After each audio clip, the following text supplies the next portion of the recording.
All right, bro. We should be live now in Yeah. 3, 2, 1. Yeah, I am live, bro. Like fucking thanks for coming on. I wasn't intending on cursing. I'm gonna try not to curse in the midst of this live stream, but if you guys curse, then I'll join because I'll have to take the video down anyway. But this is my first incarnation into the foul play land, bro. Like, and I want to thank my wonderful panel for coming on, bro. Like we got young Tyrone in the building. Yes, sir. Tyrone, tell us what you repping and about your channel, if you could. You know, I just talk about This nigga about no channel. you know, not much going on other than, you know, boxers doing their regular stuff and gets boring. Nah, I feel you, bro. That's why I'm gonna try to limit the boxing talk in this stream as much as I could, bro. Because everything we've touched on in the past is probably at a standstill. But yeah, and we got my other Brooklyn cohort in the building, Brooklyn Child Boxing. Thanks for coming on. Tell us about your channel too. What's popping? What's popping?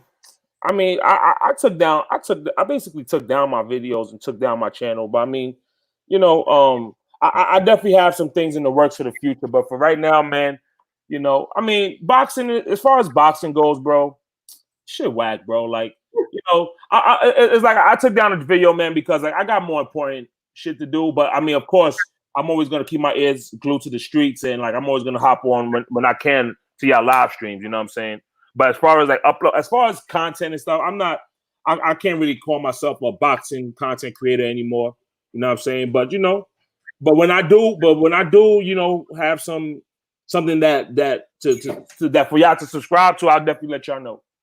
Nah, definitely, man. And if y'all don't probably are not in tune, like the little crew that we got going on behind the scenes, and like in most of these live streams is my man Young Ty, my man BK Nino boxing, and Alex Santos, Lowe's Dawkins the pimpin'.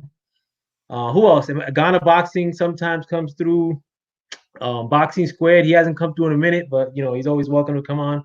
You know what I'm saying? Like, so we have a little tight little crew that ranks on each other behind the scenes, and like usually we'll click up on these live videos, man. Like, so subscribe to all my brothers, including the one that's staring into the camera, looking like a crackhead, like looking at a dirty quarter on the street, bro.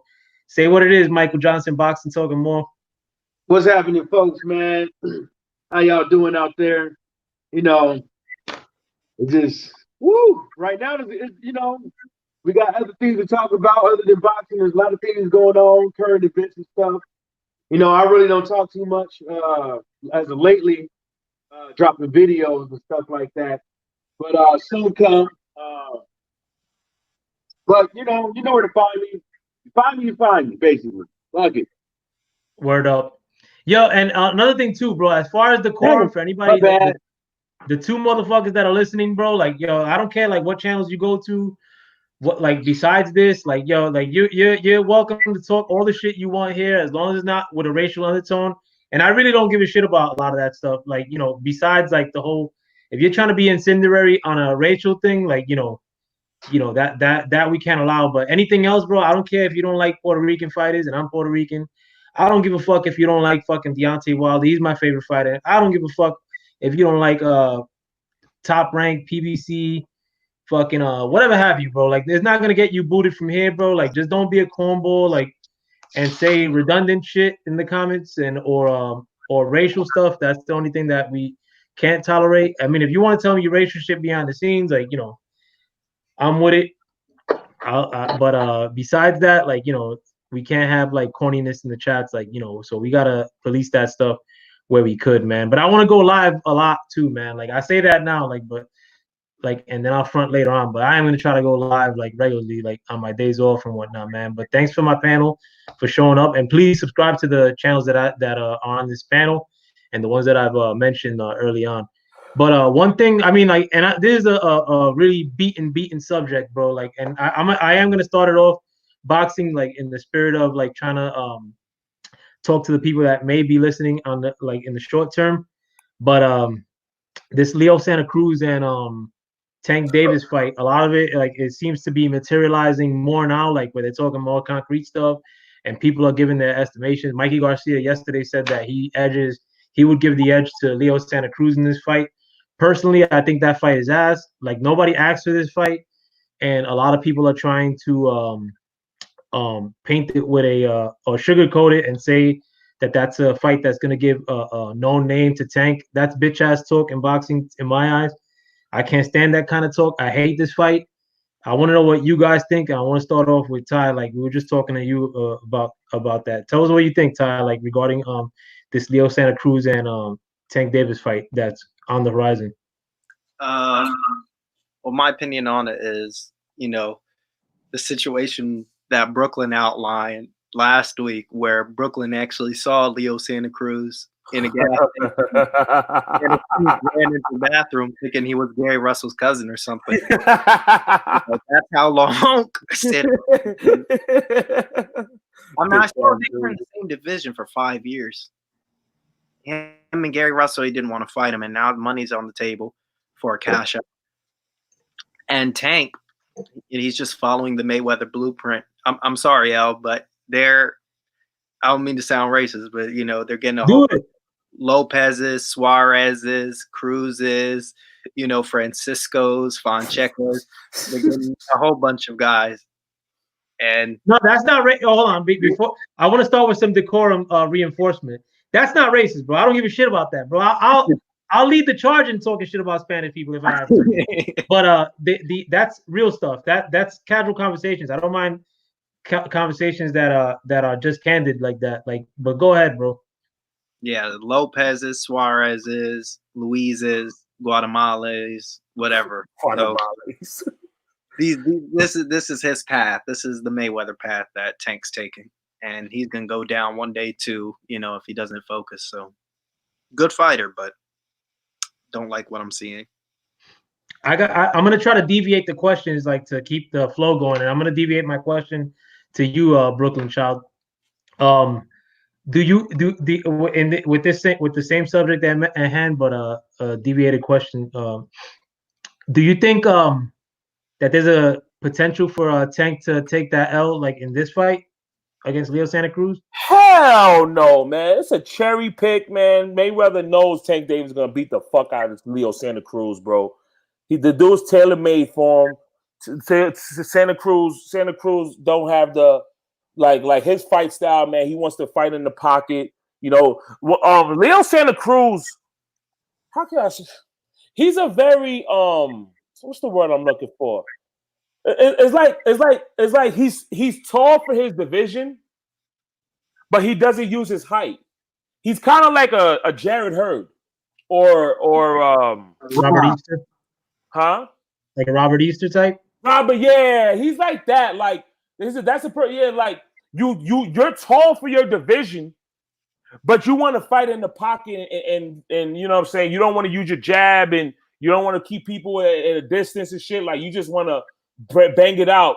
And then, listen, first of all, I'm gonna say this, bro. That fight is bullshit. You know what I'm saying? And more than likely, they're gonna want to put that on pay-per-view. Listen, bro, they could listen. These people could do whatever they want.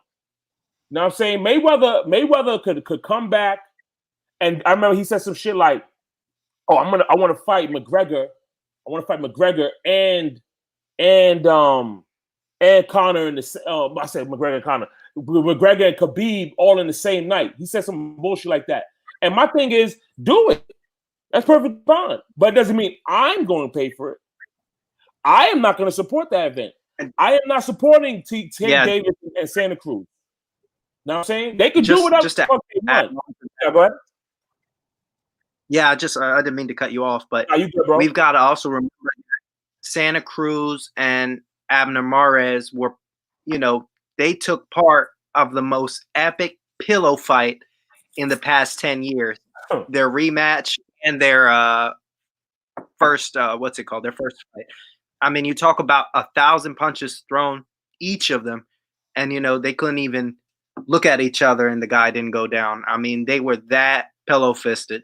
So I don't think Santa Cruz has anything for Tank. Yeah, man. Yeah, and I want to ask Mike. you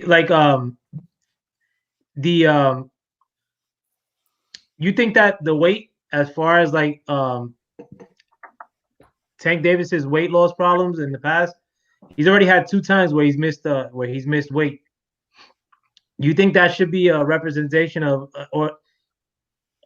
him going forward as far as his discipline, and you think that would factor into the fight at all, like as far as against Leo Santa Cruz? I think that's what they banking on, and I think that they banking on that because what happens is the harder you have to work to lose the weight, the harder it is going to be for you in the ring. You know what I'm saying? Because he's probably going to try to rush it at the last minute like he's been doing. So who do you think's banking on it though? The Team Santa Cruz or like PBC? No, the PBC ain't banking on him come out of weight. So I think with the whole weight thing, I just think that there's gonna come a time that there should already came a time that he get it to losing that weight and figuring out how bad he's been ruining his career, how bad people want to sit over here and turn this dude into a pay-per-view star and have him fight this guy. That's what it is, the business move. It ain't a boxing move. It's really more of a business move. I don't think it's gonna really affect him, but with this whole COVID thing, no telling what that dude's been doing on his free time. You know what I'm saying? There's no telling what both of them been doing.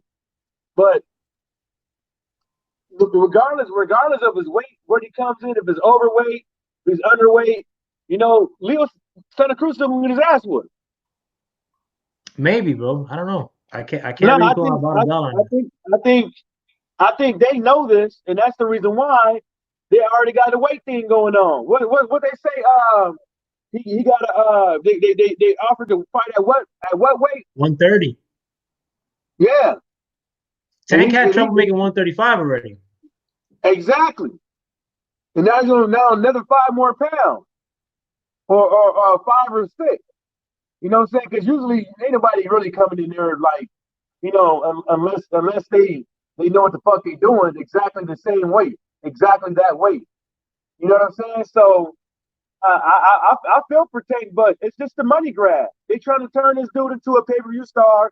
They've been saying it like the last 2 years.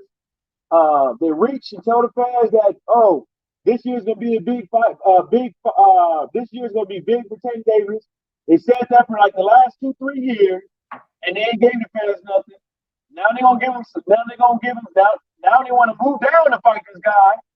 You know what I'm saying? Out of everybody else that want to fight Tank, that's worth a damn.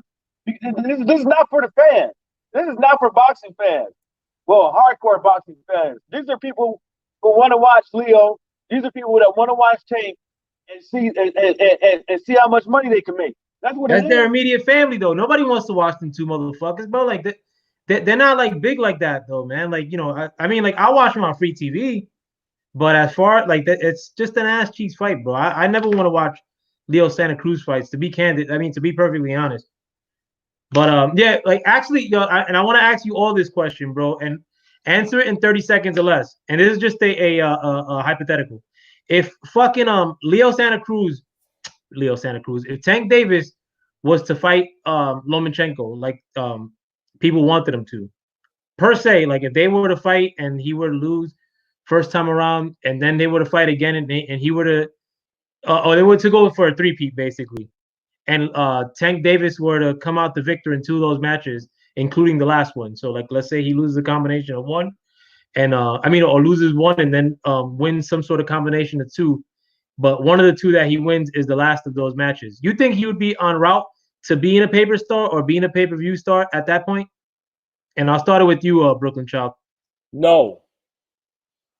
I mean, I say no because these dudes, there's not enough guys with clout for them to be stars the way they think they're gonna be stars. You know what I'm saying? Like the best way. But this is against Lomachenko. A lot of people are rumoring you to be like. Oh no, still no, because Lomachenko ain't that known like that. Niggas ain't checking for Lomachenko like that. And plus, regardless to it, this is the politics of boxing. Is not that fight's not going to happen because Lomachenko's going to fight more than likely. This is purely hypothetical. Purely hypothetical. Like if he were to come out the victor in a fight against Lomachenko at that tender age, I actually think he would have became a pay-per-view star. But you say no. I want to ask Tyrone the same question. 30 seconds or less. If he were to vanquish Lomachenko in a fight, Tank Davis, that is, you think that he would be en route to becoming a pay-per-view star or becoming a pay-per-view star after that, Tyrone? What was that? If per se, if Tank Davis were to fight Lomachenko, this is just a purely hypothetical situation, and he were to beat Lomachenko, or if they were to fight some sort of three-peat, and he were to beat Lomachenko 2 out of 3 times or 3 out of 3 times, you think he would be en route to becoming a pay-per-view star? In this day and age, probably. I think so too. Let me ask the same question to Mike. What do you think, Mike? I got it. I think really to tell you the truth, Tank is already on his way to become a pay-per-view star. The thing about it is that I'm not gonna watch it. Facts. I'm not gonna pay no pay-per-view for some of his fight. But I think that but I'm gonna end it with this. I think that if Lomachenko fought Tank Davis right now, I think he'll whoop him. But the longer Lomachenko waits and let this dude sit up over here and actually get good looks in his ring against actually credible fighters and actually learn his craft against good, credible fighters, different styles, he's going to lose. Lomachenko's going to lose. He should have did exactly what a couple of like Canelo tried to do. A couple of these guys, kill them while they're young. Yeah, but look at Triple G. Triple G followed a similar path. In fact, fighting lesser competition than what a Lomachenko is fighting, and he was still able to bank at the end of the rainbow. With a lot of these white cats, bro, like a lot of pressure is not put on them to fight real competition, and so long as his record, their number of wins keeps increasing, they could make some sort of bank at the end of the rainbow. I think you're absolutely right. I mean, they even tried it with Kovalev, but it didn't work out so good for him. That's just the times that we live in. But I think that like I said, I think Tank is already on his way. Because he's going to get people that ain't boxing fans to come up in here and watch him, and that's when you get majority of your money at. And then some people just don't tune in and just to watch the damn fight. I don't think a lot of people are going to tune into this fight, though, man. To be frank, I mean, at least to pay for it, bro. I'm joining Ty and all my other brothers in Team Stream, bro. Like, I ain't paying for that shit, bro. I'm not saying whether or not it's going to be pay-per-view or not, but I'm saying that he's already on his way to become a pay-per-view star. And in 2020, being a pay-per-view star in America, you don't have to do that much, those big of a numbers. You just got to do a well good of a numbers to where you could actually sustain your career. Because a lot of these boxers in America aren't doing a pay-per-view fight. So if they're not doing pay-per-view fights and you get you one, you do pretty good numbers, and you walk out of there with 10, 15, 20 grand, you doing pretty good. I don't know if Tank, calculates his level of success, like as far as like, he probably thinks down the line that he's going to be getting like 500,000 pay-per-views and 600,000 pay-per-views every time out. But I see a very different path for Tank. One, this dude acts like the consummate like fucking Baltimore hood cat. At 23 with a little bit of change in his pocket, bro, I don't see this dude lasting out there like just on a legal basis. But two, if Tank were to go up to 140, and I'll put this question to all of y'all. You think Tank could beat like Josh Taylor and Regis, like if he were to move up to 140 and those guys are still campaigning there? And I'll ask you first, Mike. I don't know. I would have to see him move up if fighting that weight class first, because the way I put it is that this guy, I don't know what his power is going to be at. I still don't know where his power is going to be at right now when he fights stiff competition. I don't know where his power is going to be at. and his skills are those the ones that's gonna pay the bill. Especially if he moves up. I think that what was the other? I think maybe he might get Josh Taylor, and he might get Regis Progressives too. But I would assume that he'd beat Regis before he beats Taylor. I don't think he'll beat either one of those cats. But what do you think, Tyrone?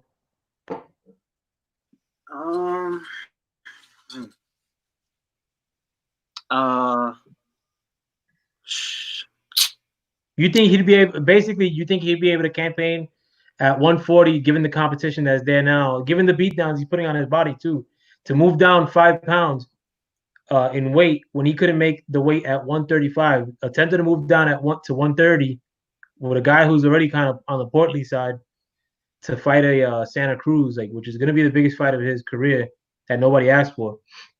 You think he'll be able to campaign with some of the people that are at 140 as we speak, doing all that weight jumping? And if he could take a shot, if he can take punishment from those guys, because I don't think much of Prograis. I mean, he's a solid fighter, and he would have knocked out Maurice Hooker, but I mean, Prograis does not. I don't think Prograis or Taylor have the same skills that Tank has, believe it or not. No, Tank got the skills. I just think that a lot of that stuff that we're seeing from him with all the weight movement, I think that this fight at 130 is probably the biggest mistake that he's ever made. But just moving down in the weight, not fighting Santa Cruz, because a couple of us on this panel could probably beat up Santa Cruz. But the whole moving down, I think, is a big mistake. But I'll ask you the same question, Brooklyn Child. You think with all this movement and with Tank being Tank, getting in trouble and whatnot, not being good, discipline as far discipline in general, you think Tank could campaign at 140 in the future and have sustained success? I don't see it. I mean, I think he needs to stay at the max 135. You know what I'm saying? I think he could do it for the rest of his career, but the problem is he's undisciplined outside the ring. You know what I'm saying? It's clear that he doesn't do the right things outside of the ring. You know what I'm saying? And the more you move up, you know what I'm saying, your power, as much now what I will say is Tank definitely has above average power. He has serious power. If you talking on some pound for pound shit, he's pound for pound one of the biggest punchers in the sport of boxing. I'll give him that. He's 135, but he's probably punching like a middleweight. You know what I'm saying? So, but the thing about it is that, in the smaller division, it's more about your skills. Now he has the skills, but the way he conducts himself outside the ring, as far as not being that disciplined, you know what I'm saying? All that stuff is going to play a factor when you moving up to a 140, 147. You know what I'm saying? But at the very most, 140. I can't see him being a 147 because the man's like 5'4", bro. The guy's a short dude. These little ass dudes out here, bro. So, I to be honest with you, to answer your question, I think he should still be campaigning at 130. And gradually move up. There's this whole 130 this time and 135 this time. Then you're going to possibly that's just not good. You know what I'm saying? He needs to conduct himself properly. He needs to be on a more strict diet in the off season. You know what I mean? So where he's not cutting a lot of weight. Can the man be at a 130? He should stay at 130 if you ask me. But yeah. I mean, I would say the same too, man. But it's just that if you have trouble making 135 and all this other shit that's going on with you, man, I don't know. Tank should move his ass out to Big Bear or some shit. Probably hire you or Mike to fucking cook for him, fucking keep him on the right track on a diet basis. But that dude, I mean, he's not about that life, bro. Nah, but as far as cautionary tales go or red flags go, I mean, he's on a worse path than Broner, bro. And I watched Broner from the onset. I thought Broner was fantastic. I thought Broner was at this stage of their careers, like when they were both like 23, 22ish, I thought a lot more of Broner than I did of Tank. And like look where Broner ended That's up. a good question. And Broner had a lot more money making capability than what a Tank does. Broner has personality. Tank just has Instagram personality, internet personality. I think differently in that regard. Now, I was one. I agree. I did think highly of Broner as well. You know what I'm saying? But from a talent standpoint, a raw talent standpoint, to me, Broner is not better than Tank, in my opinion. You know what I'm saying? But again, you know, everything, unfortunately, is just too much what if he does this, if he does this. Is for me, I'm gonna accept it. I'm gonna accept Tank Davis like he is. Tank Davis is an undisciplined athlete. He comes across as kind of immature, and I believe, and if he keeps going and going at that rate, he's gonna get embarrassed one of these days by a lesser opponent. It's gonna happen. It may happen this fight, bro. Like, don't be too surprised, man. If I'd be shocked if Santa Cruz beats Tank, bro. I'd be shocked. And and I'll give it up right now, bro. Like, you know, I'm never one to root for Spanish fighters or fucking Puerto Rican fighters. Like, I mean, I have love for Danny Garcia because he looks like my son, but besides that, and because he had a great career at 140, I've never been a flag holder for like Puerto Rican cats but I think it would be very ironic in a very funny way if Leo Santa Cruz, with his light punching ass, is the one that does it to him, because these dudes are propping up Leo Santa Cruz over at the PBC, which I'm gonna get to in my next topic, and they're sort of propping up Tank, and I think that's by association to Mayweather. But you have a lot of talent that doesn't get propped up, and it would be more than ironic if one upsets the apricot on the other, being Tank Davis. And I mean, I would only laugh because it's deserved for you taking an ass cheek fight. But I'm gonna move on to the next subject, bro, because I'm not gonna stick it out with too many boxing topics if I could, or particular ones, because as we all agreed before the stream started, is that boxing is ass right now, bro. This coronavirus has showed us like how trash this shit is, because these same subjects that were in play before the virus went down, fucking are still in play after the virus went down, and they're like weren't interesting before, and they're losing even more interest as time goes on, bro. And that's mostly highlighted with this shitty ass fucking Leo Santa Cruz fight against Tank Davis. But and I know like most of you. Hey, yo, real quick. Sorry to cut you off. Can I tell my because Tyrone? Oh yeah, the story with you seeing him. Yeah. Please do, because I ain't hear it anyway. Yeah, so I went. This was the day of the Charlo and Tony Harrison fight. I was at the fight and shit. So for where the venue was at, it was I lived far from the venue. The venue was I was basically like an hour away, basically, and that's without traffic. You know what I'm saying? So I traveled for that fight. You know what I mean? So when I'm ready to go home, I think I remember doing a brief. I was on briefly with you guys talking about the fight, but I'm outside. The reception was bad. So I'm like, you know what? Let me go. I'm like, you know what? Let me go to the gas station real quick. You know what I'm saying? Because let me get some water and let me get some water and coffee and shit. You know what I'm saying? Keep me going. So I'm at the gas station, and then Leo Santa Cruz enters the gas station because he's at the venue as well. And I'm getting and I see Leo Santa Cruz because all y'all know I'm a big Gary Russell Jr. fan. You feel what I'm saying? So I'm like, man, I want to ask this. I want to press this. I want to give him a respectable press. Yeah, I want to press this dude respectfully. You know how it is in New York, bro. You gotta check niggas, bro. So I want to respectfully check the dude.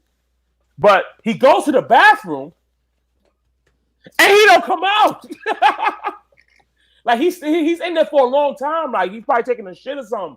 I'm like, dude, so I want to talk to this nigga, bro. You know what I'm saying? Because I want to ask this dude. I'm like, yo, bro, what's up with Gary Russell Jr.? When is that a fight that's in the foreseeable future?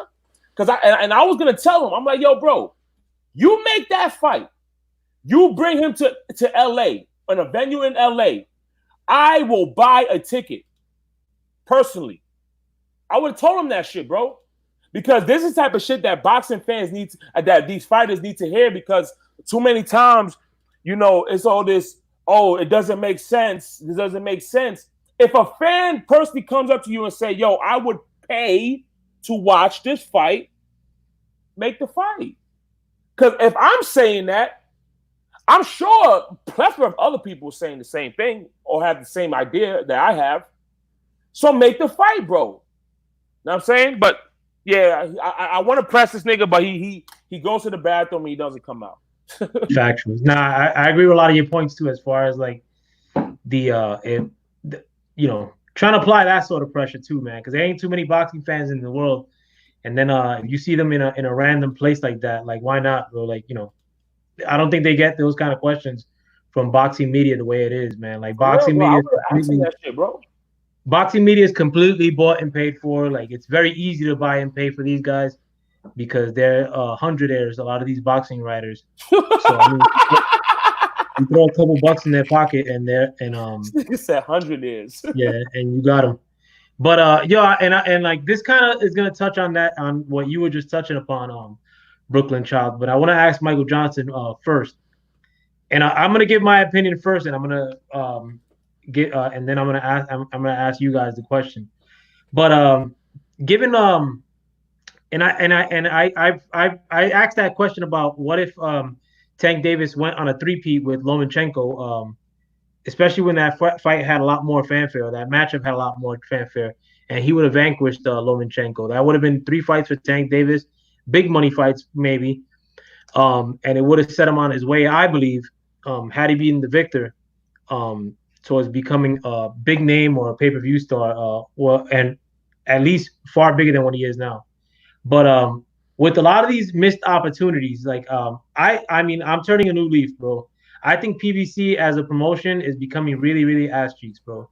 And I think like my disinterest in boxing is predicated largely on the fact that a lot of people are on PBC, and that PBC does a terrible job at matchmaking, at like giving us what we want. Like I never asked for Errol Spence Danny Garcia fight ever. Danny Garcia has not done nothing in 147 that could be written home about besides winning a vacant belt from Robert Guerrero.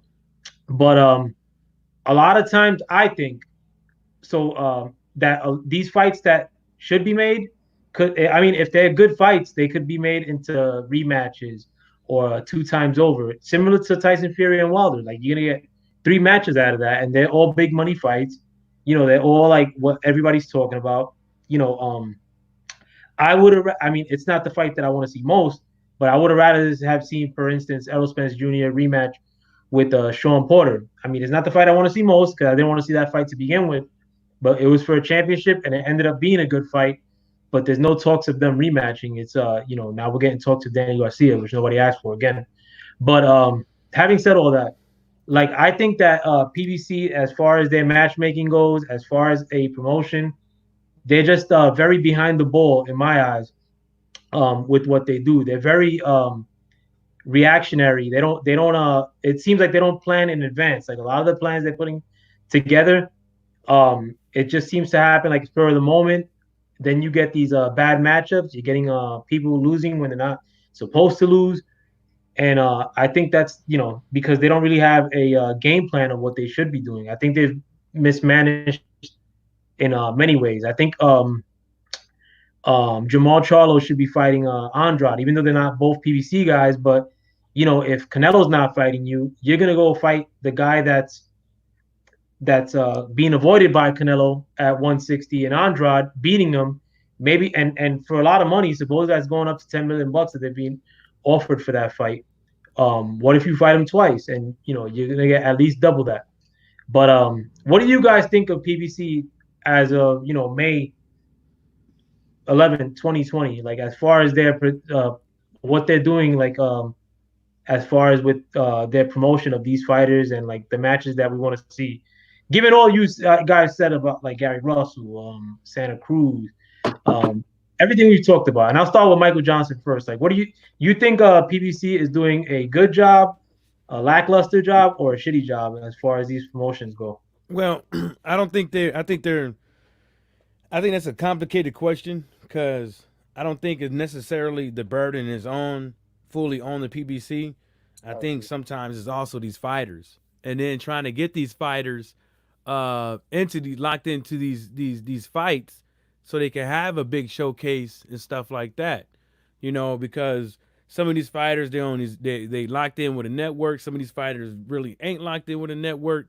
You got all kind of complicated things, and I wouldn't necessarily point it at one particular person or at anybody, because there's a lot of like I don't know factors into it. But if you look on the outside in, if you look at how these other promotional companies they work out, they can have an all heavyweight event and this and the third, mix it in the women in there and stuff like that. Well, that's because they how they run their business differently. See, in the UK, you could be the promoter and the advisor. You could be on both. With PBC, you got like all types of promotional companies and managements, and stuff like that. And really, to tell you the truth, they're just advisors. They're just to help along with everybody getting these fights and maximizing their profits and stuff like that. In their boxing career and after their boxing career. So basically, I'll shift the question, like for you, Mike. What do you think of the results you're getting thus far as the fan goes? Like as far as because as far as fans go, we don't care about like who wins, who loses. We care about the fights that they're giving us in the immediate future, or that are on the horizon that are going to come down the pipe. So what do you think as far as the fights they're offering? The fights I don't, like I said, like I don't think necessarily though they're just out here. You can't just put the blame on the PBC, because I don't know if they really in control of telling the fighter who they can and cannot fight. You see what I'm saying? Now with some fighters, yeah, they probably do got that, but they don't have that with everybody, because that depends on what type of contract that you do sign. Like you can't make this fight through your management unless you come talk to us first to make sure everything is right. You know what I'm saying? Because they're advisory business company. But I think that a lot of these fights have been some bullshit. I think that some of these fights is kind of teetering bullshit, kind of not teetering bullshit, because there ain't that many high caliber boxers out there in boxing right now.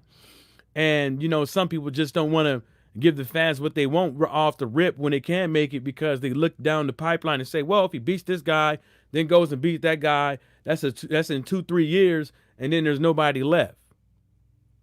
You see what I'm saying? And yeah, my bad, bro. Let me ask Ty the same question. Like, what do you think as far as a fan goes? Like PBC having the biggest stable in boxing. What do you think as far as the results they're giving you, as far as for your fandom, like based on the fights they're offering up, or the PBC fighters are offering up to young Ty as the boxing consumer? Well,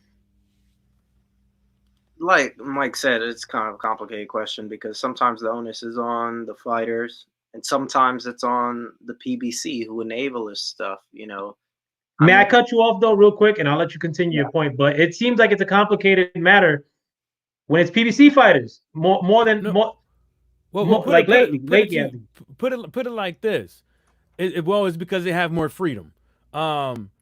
As far as our eyes can see. But really, to tell you the truth, these even these the Floyd hypes, or fight hype, the Michael Joy Phelps or whatever her name is behind the gloves or whatever, I forget what it is. The seconds out dude, the radio Raheem, Sports Centers, Fox, and Showtime. Ain't nobody out here pushing for the fights that need to be made. These guys ain't pushing for the fights to be made. Yeah, we could do it individually on YouTube and stuff like that amongst ourselves, but that's that you can't create change individually. See what I'm saying? So it's kind of like, everybody screaming, give you these fights, give us these fights, give us these fights, but they're not giving us no fights, and people keep going out of business, people keep losing money and stuff like that, but they just ain't flat out been doing what they're supposed to be doing. Nobody is. Let me ask Tyrone again too. Like, what as far as the results, I know it is a complicated issue. Like, especially when you let the fighters be the last voice in deciding a lot of these fights. But what do you think? Like, I mean, like, I'm only saying this because outside of like Errol Spence and Bud and Wilder against AJ or Wilder Fury, the fight I want to see the most is Charlo Andrade, and it seemed seemingly as of this point. I know Eddie Hearn is fronted in the past. I mean, he has a history of that, but actively right now, it seems that they wanted to make that fight, and I've heard nothing from Charlo about making that fight. In fact, I heard him call out Benavidez, another fight that I didn't ask for. And this is all happening on the PBC side of things, in my eyes, as far as foul play ski goes. But what do you think, Ty? Like, do you think that the results that you're getting, as far as your fandom goes, as far as the fights that they're giving up to you, Ty, you think they're good, lackluster? Like, what do you feel? I'm gonna have to go with, as of currently, lackluster, and I can prove that. You know, I have their past cards right in front of me on their website, and I'll just name them one by one. Yeah, please do, Ty. Yep. Yeah, seriously. Lackluster. Kalnaki Helenius, farce. Wilder Fury 2, great. Plant First, Fag Boots, farce. Russell versus Niambiar, great matchup. Ugas versus Dallas, should not have even been sanctioned. They should be charged, whoever put that fight on. Garcia versus Red Catch, you know, that was a Showtime main event. Bullshit. Williams versus Rosario, BS. Davis versus Gamboa, BS. Harrison versus Charlo 2, good. Who was it? Charlo versus Hogan? Yeah, BS. Bullshit. I thought it was a good. I didn't think it was good. Not the worst. But I thought it was a good matchup. Yeah, I'm gonna take that BS back. Mid tier. Wilder versus Ortiz too. Can I interrupt Tyrone real quick? Well, Tyrone, let me ask you a question if you don't mind, El Foul Player. Let me ask him a question. How do you think these fight cards has been though? Not just the individual matchups, like the fight cards. Well, some of them are surprises, like the Charlo Harrison, but Ugas versus Dallas was no great shakes. Neither was Plants versus that fag guy and Kalnaki. No, I think overall, I think what he was asking overall, like you know, when you include the undercards on these matches too, because like a lot of the ones that you mentioned, like were good, like Tyson Fury against Wilder. It's turned out to be a good card, but it was a BS matchup. Which one? Which card? Kalnaki versus Helenius turned out to be a good card, but that was a good card. I rated that as a good card. The best card to me of the whole last year was that Charlo Harrison. Harrison Charlo for me. That from top and from the standpoint of me actually being there live. Yeah, I'm talking the untelevised fights. The main that was. Well, it was kind of, I guess you could say it's kind of unexpected. You know what I'm saying? Because like nobody walked into that venue. I mean, or boxing fans, they walk into there thinking, "Oh man, this is the greatest card ever." But I'm talking like, so maybe from a standpoint of after the fact, that was the best card of the whole last year. Yo, BK Nino, before you cook on that, I wanted to utilize the mathematician in our midst. Thai boxing, give us the percentage as far as like PBC cards while Brooklyn Child cooks on the subject. Give us the percentage of a very rough percentage of the good versus bad PBC cards last year that happened in 2019, if you could, please. Okay. But BK, I know like I do agree with your point that the Harrison Charlo fight was a good match and a good card. But it was more on the unexpected end. And I thought they should have rematched. I think they should be rematching a third time, personally. But other than that, though, like, what do you think as far as the cards that were given to us in 2019 and that are coming down the pipe? There's only one card coming down the pipe, and we all agree is pretty shitty in Leo Santa Cruz and Tank. But what do you think as far as PBC's job? I mean, or PBC's and what they've done? I'm in agreement with Mike. I mean, I don't think it's fair to put the onus on PBC. You know what I'm saying? You got to put the onus on the whole sport. If you ask me, shit, I think the whole sport is shit. I think PBC is shit. I think Top Rank is shit. I think the Zone is shit. I think what these people need to do, they need to understand that boxing ain't big. You know what I'm saying? Boxing ain't a thing like that. Especially in today's day and age with social media and TikTok and fucking Instagram and Facebook and this and Netflix and Hulu. Like these Might be fucking with that TikTok. Yeah, these are different times. You know what I'm saying? So what these people in boxing needs to understand is you are not doing the sport any good by just being separated. You're not doing the sport any good. Now I'm saying you will profit from the sport more when the best are fighting the best. But with the current climate, this is not going to happen, unfortunately.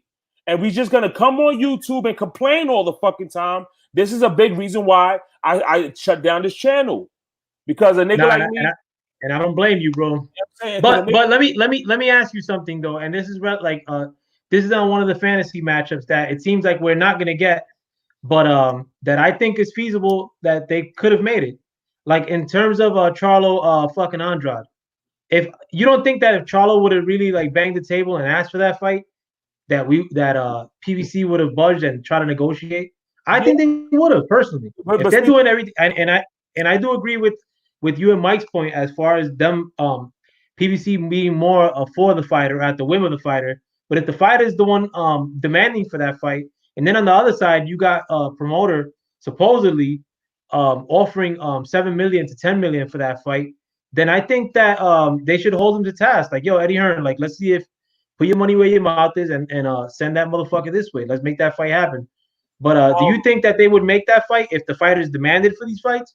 See, but my thing is this. See, this because this is another thing. You know, we can't take the word of a Hearn to heart, bro. It's like absolutely not. Absolutely, my bad to cut you off. Absolutely not. I agree. You know, but if he's throwing that offer up in the media, then to hold him to task. If he's bullshitting after the fact, then then you say, nah, this dude's playing games. You know what I'm saying? Like, that 7 million or 10 million is fugazi. Like this dude's he's just using my name for clout. But if you don't hold him to task and then you talk about Benavidez, to me then you're being a bitch, not you, Todd, but Charlo. Yeah. I mean, yeah, but Todd, did you get that percentage? Yeah, I just counted 7 fights in 2020, and 5 of them were bad, so that's about 70%. Yeah, look at that. You know, that's an engineer. Nah, I think Charlo is in the same position that Crawford is in. On the other side, Crawford is being told by Top Rank that he don't have to go over there. You can make your own thing here, or we'll wait for it to be a pay-per-view. Same thing with Charlo. Charlo's being told he can be over here, on Showtime and do his own thing and fight these guys. The other fighters are on the other side, so you have to go to those guys. You can't bring them over here unless you're willing to pay big money. Showtime doesn't have big money. So I agree. I do agree with you saying to a degree, but Charlo's in a different predicament in the sense that 147, they're sort of big. Whatever fights that people are saying are big that are available to Errol Spence potentially are also available in an offhanded way to Bud Crawford. I mean, they're not happening for Bud Crawford currently, but Pacquiao could end up fighting Crawford just as much as Errol Spence could, in my eyes. I mean, it's not I mean, it's maybe a little bit more of a percentage, but who knows? I mean, and same thing with Danny Garcia, same thing with Danny Garcia and with Porter, but those aren't big fights. I mean, in my eyes, it's not like it's some sort of victory dance if Bud Crawford were to fight Danny Garcia rather than Danny Garcia were to fight Errol Spence. You know what I'm saying? Yeah. Like it's not like I'm gonna say that it's gonna quell my need for seeing Bud Crawford in there with better competition, like by him fighting a Danny Garcia, and to a lesser degree, even by him fighting Porter. Like I think the match to be made. I mean, like everybody. I mean, I hate to beat on that drum too much. Is the Bud and Spence, and we're not gonna get that match, bro. Like I'm telling you guys right now, Bud and Errol are not gonna fight, bro. I think they need to put their foot down. I think either guy, I think Crawford, like he's fighting that South African guy. He has to say to Bob Arum, he said, I can't be doing this. I need this fight now. I don't need this fight. If I don't have an elite fight next, then I'm not fighting. No, I agree. I agree with that, bro. And I mean, I'm not picking either side, bro. I think both of them are ass. I think Bud Crawford. I mean, not asked as fighters. Yeah. Like I think they're asked as far as their call out game. Like because if like to me that like Danny Garcia, Errol Spence is just a show me fight or whatever fight. Like, but if say Canelo wanted to fight fucking Errol at 160 next, Errol's gone, bro. Errol's gone from the division. Oh yeah, he's gone. You know what I'm saying? So like, and then people are gonna say, oh well, he's a big name. Like, I don't give a shit about big names though, and I'd never asked for Errol Spence to be fighting Canelo at this point. But is a potential for that happening more than even Crawford fighting Errol Spence? If Canelo makes that call, they're gonna make that fight. And it's fights that we don't want. They gotta sit down and make serious offers with each other and put the money down and say, "Fuck it." The promoter's too busy about worried money. This is a dead sport anyway, man. Okay. And I want to carry on to your point, and I'm going to go to Michael Johnson with this question. All right, and this is where I think PBC is sort of failing in this aspect. And hear me out. Per se, look at what Anthony Joshua's bitch ass just got from Saudi Arabia to fight with Andy Ruiz. Like, shouldn't you be exploring that option as a PBC, like to try to make per se a Bud Crawford Errol Spence fight? If it can't happen over here because of monetary restrictions and people think that it's not pay-per-view ready now, why don't you have the Saudis overpay for that fight and that way you quell the monetary aspect of it? I mean, and I know there's a political issue or there's a moral issue. Like some people may not want to do business with the Saudis. But these dudes aren't talking moral things. They're talking the money that they want to be paid. And I agree, they should get paid. But if the Saudis can make it happen, like why didn't PBC try to make fights in Saudi Arabia or another country that's willing to overpay? I don't care if they make these fights with North Korea. Like, I mean, like as long as the fights happen, I'm happy. Michael Johnson, what do you think though? Like, I think Matchroom Boxing got lucky. They didn't have to step to Matchroom Boxing. I mean, Matchroom Boxing didn't have to step to Saudi Arabia. Saudi Arabia stepped to Matchroom Boxing. Was like, hey man, I see y'all about to have this Anthony Joshua and Ortiz, man. How about y'all come over there and do this fight?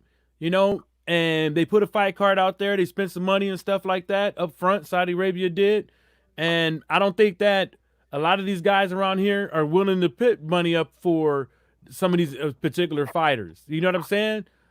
It would take but in my eyes, Michael, it would take a fraction of what you paid Anthony Joshua to make a fight like Errol Spence, Bud Crawford in Saudi Arabia. I say that it won't be more than 20 million on each way. Personally, I think. No, I just don't think it's that easy. I think that, I don't know.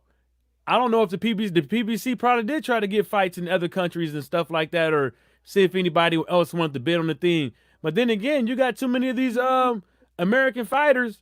They got too big for their own good in a little bit of time, and they think they too big, but they come off as being too big for their own good, if that makes sense. And then they try to come to these pay-per-view fighters, people gassing in their head. You got Leonard Ellerby and all the other cats trying to pump, buttering them up, pumping their head up, and they're too busy trying to become pay-per-view stars in America, and they don't want to leave and miss out on the bag for the future. They don't want to But think about it though. Like, and let me jump to Brooklyn Child with this next with my next thought, if I could. But the money that they made from pay-per-view per se, like Wilder and Fury, it's probably got surpassed by, and I'm not like riding on Eddie Hearn, man. What's right is right.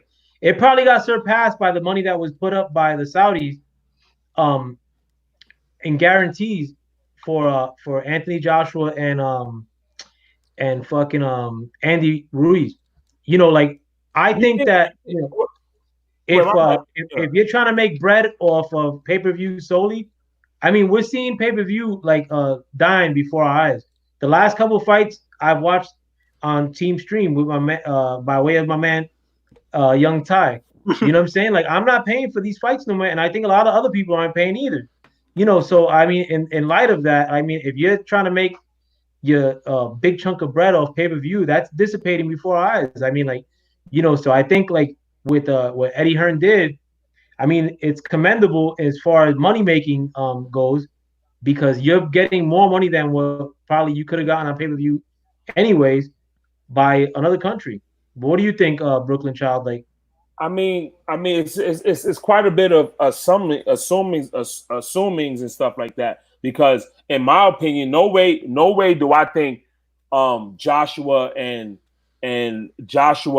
Ruiz made more money than Wilder and Fury too. I don't think so. I don't know. Know what I'm saying? Because again, I'm not, because Eddie, I can never take the word of what Eddie Hearn and his people are saying. I just can't, because they are proven to be liars on a consistent basis. So these people have shown that they're scoundrels and dishonest. So no way hell can I take their word to the bank. You know what I'm saying? But do I think Joshua and Ruiz made more money than Wilder and Fury too? Absolutely not. Absolutely not. No way they made more bread. I can't say. Hold up. We can't say, because we know that Andrew Ruiz got under 15 million. That's true. Yeah, we know he got more than we know. But they Saudi Arabia put up the money. They had to pay all those doggone fighters. They had to pay to get the stuff up over there. They had to pay all extra security. They had to pay for other things around there. You know what I'm saying? And at the end of the day, we don't know what Anthony Joshua took home. But I guarantee, I got a good assumption that Anthony Joshua didn't take home more than what Deontay Wilder took home. It could be. I mean, the number that they threw out was 75. I don't think it was 75. Because think about it. That's think about this stuff. Because it all depends on what Anthony Joshua contract is. Because remember, he signed an extension with Matchroom Boxing, which detailed that for X amount of fights. Now, with those X amount of fights on Matchroom Boxing, I don't know if he gets a flat fee per fight. See what I'm saying? You're talking about Anthony Joshua or Anthony Joshua? Oh yeah, my bad. I don't know if he gets a flat fee or he gets or he gets all the money and Matchroom Boxing gets a percentage. You see what I'm saying? But I still don't believe that he took more than what.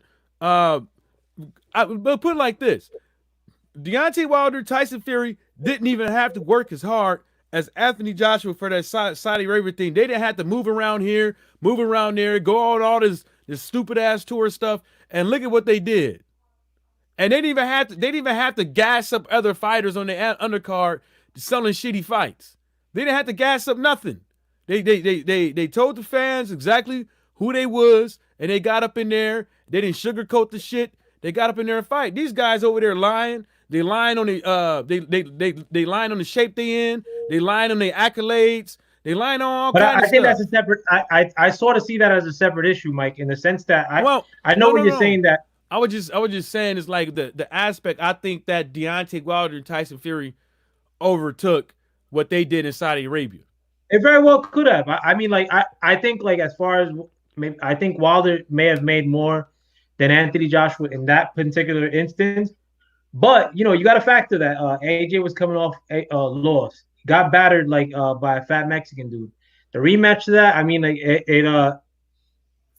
maybe I think it did have more fanfare than the second one because of what happened in the first fight, and nobody expected Andy Ruiz to win. But nevertheless, bro, like I think that where PBC is trying to make money off an archaic system or old system in pay-per-view, I see Eddie Hearn like trying to finagle his way around and having other countries pay. I commend that shit. Like New School may have making money by whether it be like through the internet or pivoting with the times basically.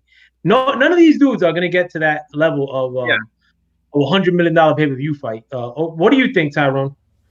Yeah, I do agree with Brooklyn and Mike. I do think they said that Wilder made in excess of 40 million. So that's over AJ's excess of 30 or whatever he was contracted for. But I agree with you in that this pay-per-view, the problem, this is PBC's biggest problem.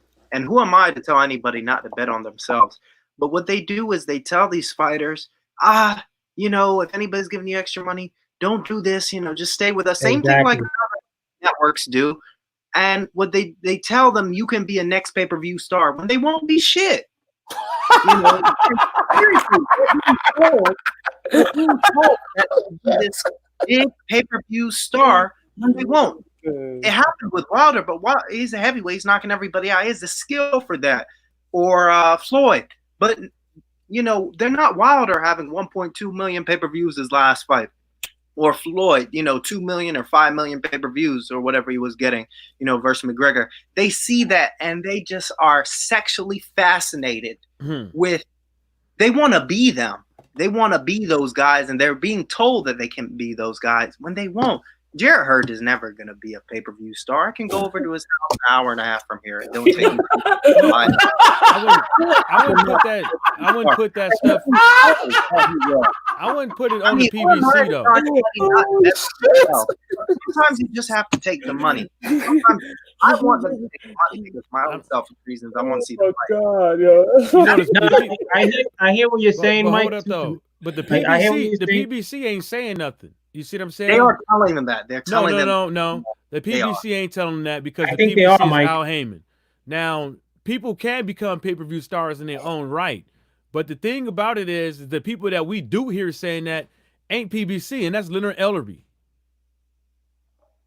That's outward. He's one of them. But, honestly, like Mike, like my bad to cut you off, Tyrone. I think that Ellerby is more of a on-camera PBC guy than these dudes that play the cut in PBC. I think that the things that Ellerby says, these other people that are in camp PBC say that behind the scenes, like because you don't see them doing that kind of commentary on camera. You gotta look at who they master is, who they daddy. You know what I'm saying? Who they daddy is, and Leonard Ellerby is a lot of these cats' daddies. You know what I'm saying? And like you said, I don't think Leonard Ellerby does any work. I just think, like you said, he's just a face. He's just a personality. He goes to these events, he talks, blah blah blah, boop boop. But he's not the one really putting in the work. He just shows up and talk, and try to you know try to say, okay, look at my sunglasses, look at my suit, look how good I look, got the expensive shit on. We selling money here, but you're not selling nothing. Yeah, Tyrone, that's just you know it's funny and all, but it's a fact. A lot of these guys, they probably getting told that they can become pay-per-view stars. Anybody, it is true. You can become a pay-per-view star if you do this in the third. The big word is can, but that can should light a fire underneath your ass to do more, not for yourself, but for the sport of boxing, because you will never get nothing if you don't put in nothing to work for the sport of boxing. That's like me out here 6'9" and saying I'm this and that in the third, and I ain't never put in no real work. And all the work I do put in, I want to videotape it so I can have proof to show everybody, the whole world, that I'm not gangster. But you can't even show up and do it. And that's what a lot of these boxers is doing. And because a lot of these moves are money-making moves. They're stepping stones to get you there. Yeah, okay, Tank Davis, he beats on Leo Santa Cruz. Then he goes on to beat somebody else. Then he goes on to beat somebody else. Then he goes on to beat somebody else. And now he can start going down the list of people actually that he beat that was worth a damn. But this is just starting for Tank Davis. If he gets past Leo Santa Cruz at my bad. You know, but you know what I'm saying? Like, but I honestly, like, if I thought that Tank Davis could have beat Lomachenko, personally. If he would have, and even if you didn't beat Lomachenko, you know, you're a 22-year-old kid that gets beat by somebody who people are saying, like this old boxing media, that is the best fighter in the world. There's no love, like there's no you know, there's nothing to be ashamed about losing to that guy. And if maybe you fight him twice or three times, you know, and that'll be a fight that we talk about for the ages. But for you to be fighting these like washed up dudes, like in the what's supposed to be the next stage of your career, like fighting a Leo Santa Cruz, like, you know, and moving down a way to do so, I think it's just mismanagement. I would have told Tank Davis, example number one, like, yo, Tank Davis, you need to bring your ass and go fight fucking Gary Russell Jr. I mean, Gary Russell Jr. would be he would be the boxer's, like, you know, your favorite boxers, your boxer's favorite boxers kind of name on your list, but they'll rather shit on a Gary Russell Jr. and match up a whack ass Mexican versus black matchup that nobody's asking for. You know, it's just very it's just a very old way of promoting, and it's not working. None of these dudes are like big names, bro, in PBC. I'm sorry. You know, like that. I mean, a lot of these guys, you know, Bob Arum is the same way in a, you know, Bob Arum is still thinking about pay-per-view. A lot of these guys are still thinking about pay-per-view. They're like your granddad, on Facebook, on their iPhone. Just doesn't know quite how to use it, doesn't know emojis, doesn't know how to use Messenger, but they still swear that they could get it to work, even though they don't know what they're doing. Times have changed. But peep it though, Ty. Like, to your point, like, I know we Bob works in an archaic fashion too. He's relying on the pay-per-view money too. But Bob Arum in 1 year made Teofimo a burgeoning almost pay-per-view star in 1 year. Teofimo Lopez wasn't like a big name. I mean, pay-per-view star Teofimo Lopez. Bro, if Teofimo Lopez beats Lomachenko in his next fight, immediately after that, you're gonna be asking, or they're gonna be asking for his next outings to be pay-per-view fights if he fights big names. I heard they were trying to do. I heard they wanted to do Lomachenko and Teofimo pay-per-view right now. Oh God! See, this is the bullshit in boxing. No, it's not worth. It's not, to me. It's not pay-per-view worthy. More so because of the weights that they're fighting. But that's a great matchup though. I ain't gonna front, bro. Like that destroys Tank Davis, Leo Santa Cruz. They're both at the weight. Like, one dude's clamoring for the other one. One dude, like, people act like he's the best fighter in the world. Like, he's the White Ali. One guy's from New York and speaks English, and he has the potential to get somewhat of a Latin fan base. I think it has more of the makings of a successful, profitable fight, if you will, than a fucking Leo Santa Cruz Tank Davis, or a fucking Danny Swift Garcia, and fucking Errol Spence. Like those fights are they're not cutting it, bro. Not to say that I think Teo and Loma is the shit, but to me, I mean, if any fight coming down the pipe, that's the one I'm most excited for. I sorry, Coach. I agree with that. Now, if that fight happens, that's a way better fight. Without question, that's a way better fight than fucking Tank Davis and Santa Cruz. You know what I'm saying? That's a way better fight. You know what I mean? The only fight that would compare is if Tank was to fight Haney, but we already know that's not gonna happen. Hell nah. That's not gonna happen. I mean, to be honest with you, all these dudes are lames, dog. All these dudes, fuck all these dudes, man. They are, bro. Like, I don't think, like, honest. Nah, go ahead, Mike. I'm sorry. I wouldn't put like a lot of these fights not happening like directly on like the fighters or the managements or the promoters.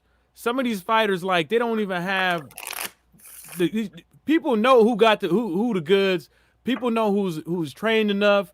People know who watching them every day, knowing that, hey man, it's not a good look, man. You need some more time. Blah blah blah. We'll do a whoop, and I'm all for that. But don't come out here every given day of the motherfucking week and keep telling us that, I want to do this, I want to do that, I want to do this, and you ain't even like sending fighters no offers and stuff like that. I think some of these guys, they team know they ain't ready. Look at Mikey Garcia. Mikey Garcia was trying to tell him that, nah, that's not a good look for you to fight Earl, and Mikey Garcia had to keep asking his teams like, hey, give me the fight, give me the fight, give me the fight. And he's trying to tell you, motherfucker, you ain't ready. You ain't ready for that work.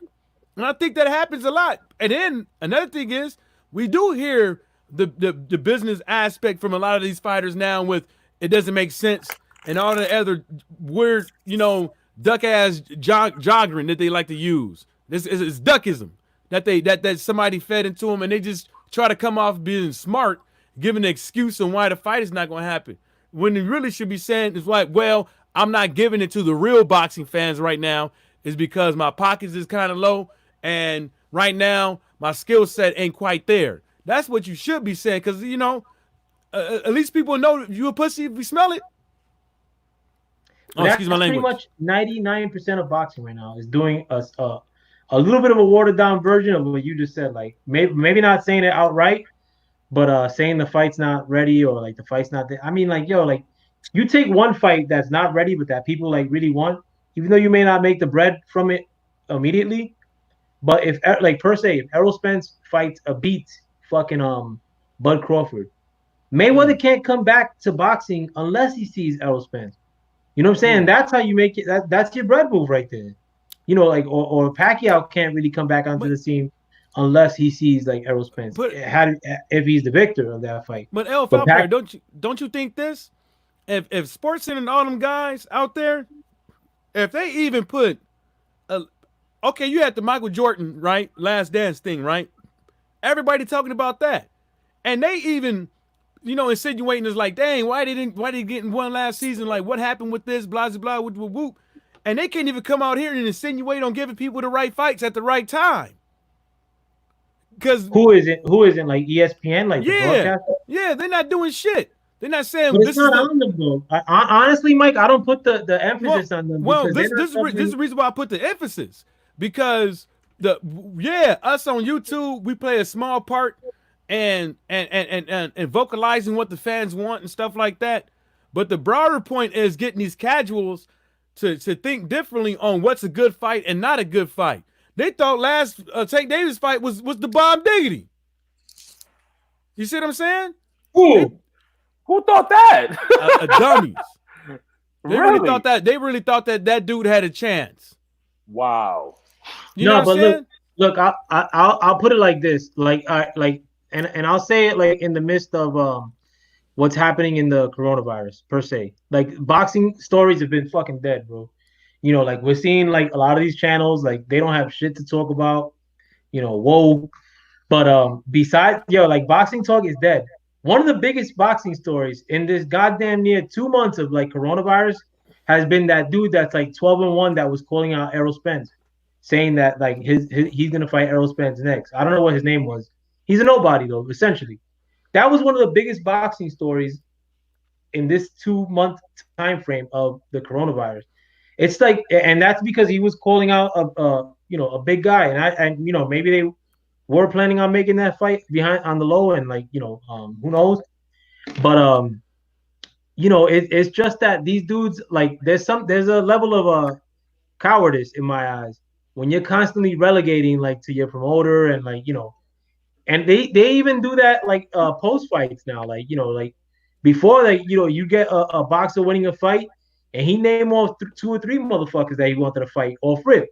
Now, like you barely hear a fucking boxer call out a fighter in the immediate aftermath of a fight. Then you don't get them talking about fucking a fighter like when he's training, like oh, I want to fight this guy down the line. Like these dudes, like they think that they're just gonna show up and like people are dick riding like that. I could show up with 3 of these dudes in any strip club, New York. Nobody's gonna know who they are, bro. Like fucking unless they're wasting a lot of money.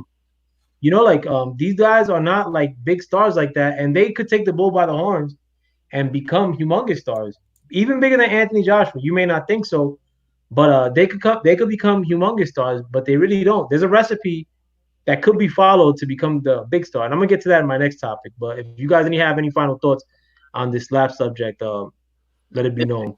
I got a final thought. Please. Boxing ain't shit, though.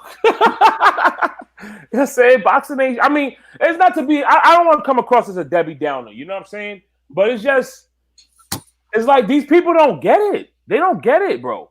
This is why boxing ain't popping like that, bro. It's a combination of all the shit. It's a combination of the fighters. It's a combination of the promoters, the managers, or everybody's at fault. That's why, like when you said, point out PBC, the Zone is full of shit too. Top Rank is full of shit. All these people are full of shit. Showtime is full of shit. ESPN, all these people are full of shit, bro. You know what I'm saying? I just think the best way boxing fans can fix things is not support the bullshit. You know what I'm saying? If they're gonna make a Tank Davis and Leo Santa Cruz, for Christ's sake, is gonna be on pay-per-view, if people buying it, then nothing's gonna change. But again, speaking for myself and everybody on the panel will agree with me, I'm not buying that fight, son. That fight will not be. I will not spend money on that fight. Period. Know what I'm saying? Oh, you're gonna get involved. You're gonna buy that fight. Who's gonna buy that fight? You crazy. Yeah. What about you, Ty? Any last words before I kick it to Mike? Not on this subject. We're gonna keep cooking if you guys will ride with me. Yeah, it's just these networks, you know, these promoters, the guys on top, are enabling them by paying them. You know, these are the ones who allow them to take fights like this, and they get paid for it anyway. And then people watch, so they just, you know, continue. There's no responsibility. There's no consequence for not taking a top fight.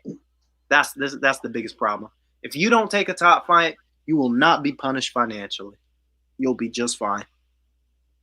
What about you, Mike? Any last words on this topic? Oh man, you know, I just think it is a complicated matter, but you know, no matter how you put it, you know, when you slap, I guess FoulPlayer could be right or is right. When in the middle ring it says PBC, everywhere you look it says PBC. I mean, at some point, you know, you got to take ownership on, you know, the stuff that you put out there, whether or not you're the one at fault or not, but you slapped your name on it. You approved of this. So, you know, I think folks should take ownership with a lot of the things that they do in the sport of boxing, and then hopefully at the end of this year, beginning of next year, to start flipping the script and doing what's right. Because like you guys know, L and boxing child boxing, Brooklyn boxing child. Sorry, my brother. Still fucking your shit is a twin cluster, man. Damn, I can't even say that shit right. Brooklyn child's a word. I don't know what he said. It's a tongue twister for me, motherfucking shit. You know I got a speech impediment. Fucking Midwest ass man. I be fucking up all kind of goddamn words. Y'all just don't be listening. But you know, I think they do, and I think hopefully in 2021 they, like y'all guys know what happened with HBO and all these other cats. Like they start saying it's like, hey man, we eventually enough is enough. No, I agree with that sentiment too. I mean, like we all agree that something's fucked up. I mean, and we're all like naming like different culprits, whether it be the fighters, the networks, you know, the boxing as a whole. But something is wrong. Like, but one of the points that I did touch on though is that I do think that there's a recipe to become the next Mayweather. And hear me out. Mayweather, and I know Brooklyn Child might remember this. He fought Zab Judah, and if I remember correctly, that fight was not on pay-per-view. That was a free fight. He didn't have to take that fight necessarily. And Zab Judah was a killer. That fight was pay-per-view. I thought it wasn't pay-per-view because I thought Mayweather's first pay-per-view was he fought Zab after Gotti. I thought he fought him before Gotti. Okay, let's look it up right now. I don't know. I think that was pay-per-view. I'm more than certain that was pay-per-view. Don't worry about it. Don't worry about it. Just give us the gist. It only adds little petty shit. It only adds little. It adds little to my point. But what I'm saying is like one thing that and this is more of a PBC critique in a sense. And I'm not trying to cook on PBC, but I'm gonna matter of fact, I'm gonna utilize the fact that you guys are on my panel today. Like Brooklyn Child, I know you're Haitian. Tyrone, I know you a brother. Michael Johnson's Dominican. But I'll cook on the fact that and this doesn't equate and this is more of a PBC thing because a lot of the fighters there happen to be brothers. But I do think that there's a formula to becoming a really, really successful boxer monetarily, and that's by capitalizing off the same thing that Mayweather capitalized off of. Mayweather capitalized off a lot of people wanting to see him lose. A lot of people wanted to see him lose because boxing is a fucking racist ass sport. And the most hated being on this earth is the American brother. That I mean, if you don't agree, fucking there was no other reason as to why people wanted wanted Mayweather to lose so much than the fact that he was a broski. But you got a lot of these and I don't think that Errol Spence has the charisma of Mayweather, nor does Bud Crawford. Not a lot of these fighters have that same charismatic thing, but they could be capitalizing off of fucking the fact that people want to see them lose. But if people don't know who the fuck you are because you're fighting nobody essentially, then you're not gonna get to that point. Zab Judah, whether it was pay-per-view or not, like Mayweather in immediate succession fought Zab Judah. He could have fought another fighter other than Zab Judah, maybe like another Mexican quote unquote like a Morales or some shit. Instead of fighting Zab Judah, he fought Zab Judah. I mean, whether it was pay per view or not, he was a dog. Mayweather fought a lot of other dudes that he probably should have not have fought early on in his career during the Pretty Boy era. And at the end of the day, I mean, like you like Mayweather became your favorite boxer's boxer, and then he started taking on a lot of these money fights, and then he always had that gift of gab. Then he started getting paid on top of that, and now like all these things are fat like are all being baked to to the point where like you're making mad bread, you're victorious, you're really good, um and that's how I think that you capitalize off that market of these racist motherfuckers wanting to see you lose. But if you're a non-factor, these racist motherfuckers, like what they're gonna do is prop up somebody like a Triple G, or prop up somebody like a Tyson Fury, or prop up somebody like a Canelo. I mean, even though Canelo probably has more resume than all those cats that I just mentioned, but those guys are the ones getting paid right now. These like non-black fighters. But I think that a lot of these brothers, they could take the bull by the horns essentially by clearing shit out. The best one of them amongst them. I mean, if let's say Errol Spence clears out that division, I mean, like again, like I say, if Mayweather wanted to come back into the game, like they got to see Mayweather. I mean, they got to see, Errol Spence if he were to become the victor of a fight like that. But what do you guys think? Like, do you think like, these guys that are, to me, I mean, I'm not gonna ask you what you think, but do you guys have anything to add to that? Like, to I think let me say this. Let me just say because I gotta get going. I gotta go to the market. But the way I look at it, huh? Market? Yeah. I gotta go to the grocery store. I gotta get a few things. No. The way I look at it is, I don't think there's a blueprint necessarily. I don't think there's a blueprint. I don't think because okay, even if you say, oh, let me do the Mayweather quote unquote blueprint. You know what I'm saying? Mayweather is lucky not lucky, but he was fortunate to have the opponents with some clout to him. You know what I'm saying? He was right. Huh? No, well, let me add to that point. Like per se, and I'll use this in the case of a like I mentioned before, Andrade and Charlo. If Charlo were to win that fight or Andrade were to win that fight, they both at the end of that have one more win on their record, and they both have one more belt. Getting closer to unify the division. So now you're putting real pressure on, or sustainable pressure on a fighter like Canelo because to fight you if he were to peek his head into 160 again.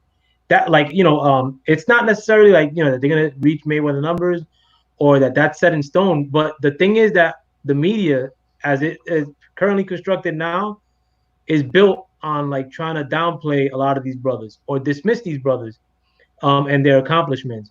But when you take your career or grab the bull by the horns and take control of your career and take on the tough fights early on, especially, you can't be dismissed by the media. You can't be dismissed by, and Wilder did that in large part. Like Wilder took on tough fights. And at the end of the day, whether he lost or won his last fight, it ended up netting him mad bread, bro. What do you guys say? Nah, but I gotta get going though. But we appreciate you for having me on, Ben. I'll holler at y'all. Nah, thank you for coming through to Brooklyn, man. If y'all listening to, please subscribe to Brooklyn Child Boxing. He'll get back into content creating again, man. Like he's gonna come back into the fray. But what do you think on that set of circumstance or equation, Michael Johnson? I think Floyd's circumstances was a little bit different, and I think all of that stuff kind of fell in his lap. I don't think that he really had to do much with just be arrogant and tell them sports. Every time he got on ESPN, he put them in their place. I think really, as far as becoming a pay-per-view star, I think that be a great fighter, but at the same time as be a people person, be the people's champ. Like, just don't sit up over there flashing cards and stuff like that. Like, You know, get into what's going on right now. You know, you go look at a lot of these athletes. You know, right now, the only one that was saying stuff in boxing really was Wilder, over and over again. And all these other boxers, oh, nah, I don't want to get to that. Nah, this and the third. You know, shucking and jiving. But it worked though too, Mike. I mean, Yeah, did it hurt Wilder? No, I think it hurt him a bit because I think selling wise, as far as people wanting to see Wilder lose or win. Oh, you know, yeah. See, but that's the thing. That's another factor. You're gonna have people that want to see you lose because of that. Yes. Then you're gonna have people that like you before who you is. And but that's a good thing though. To this day thing. Like even with this to this day thing, people that don't even watch boxing. But people wanted to check him though after that. Like people wanted to see him. Yeah. And people didn't even know what Wilder was talking about at the time, and they putting on their thing to this day, and people saying they rap songs and shit like that, and they don't even know what the circumstances of the conversation was to make Wilder almost want to slap the taste out of this dude's mouth. Well, technically slap the black off of him, because that's because obviously, you know. Do I think it was kind of a misunderstanding? Yeah, but I also think that he should never said what he said. Because I think that him as a journalist, he knew exactly what he meant. He wanted to lead the question, but he was saying some shit he knew. Like trying to be slick. But I think Wilder, I think Devin Haney, apologizing or not, I think that, you know, with all the community service he do, once he starts, you know, getting a couple fights, people start knowing who he is, and he start, you know, speaking his mind and stuff like that on a lot of things that's going around in our you know, in our community, me and yours, FoulPlayer. I think he would be one of those if he happens to be a great fighter. You know? Yeah, I think he fucked up in that regard, though, man. I would have taken shit back if I was Devin Haney. I don't think he messed nothing up because look at Boozy. No, I didn't think he messed anything up, but I would have stood on that. But I said it. But I mean, he don't. You know, I'm not gonna say what I would have done, you know, in this situation. You know what I'm saying? Because I'm not in this situation. But what I will say is, like, even if you look at Bootsy, you know, that shit he said about Dwayne Wade's child, and he explained it over and over again that, hey, man, I wasn't trying to offend nobody, but yeah, I overstepped with running my mouth. I should have minded my fucking business, blah, blah, blah, blah. But that hurt his pockets. Because now in that reality TV show that he wanted to come out, ain't coming out. And especially he could have make bank right now because everybody stuck in the house. People would have binge watched that shit. Yeah, but I think he lost a lot of money. I think it's a different set of circumstances, though. Well, like, you know, it's not a different set of circumstances. It's like you did something that you know that was going to be off color, that people was going to take it this way, especially with that community. They don't let shit slide. No, but basically what I'm saying is that as a boxer, I think, especially as a brother, you shouldn't like. I don't say you necessarily have to show your ass based on race, but you gotta like really operate from the standpoint like, yo, these dudes just off the rip don't want to see me win. So I want to make it to where they are seeing me win, one, and they can't dismiss me, two. What do you think, Ty? Like on all these things. He said he would be back in the back. Oh, I ain't hear. My bad, bro. No, he typed in a private chat. Look. Oh shit! I don't even know how to look at that. Comment is a private chat thing. Nah, I feel what you were saying too, Mike. Like with the Boosie thing, even though I don't fuck with hip hop and all that shit, but I am familiar with the situation and what he said. But like the Boosie situation, you know, you got the powers that be, you know, like that community, or you know, you got like ultimately, like, you know, they're not, you know, like people aren't gonna like buy Boosie albums to make or break Boosie.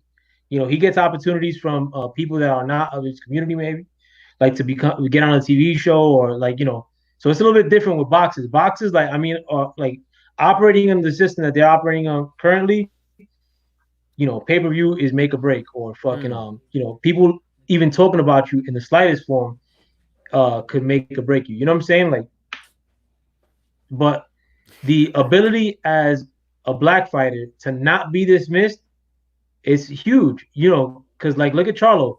You got Bernard Hopkins like dismissing him off the rip, like, oh, who is he for?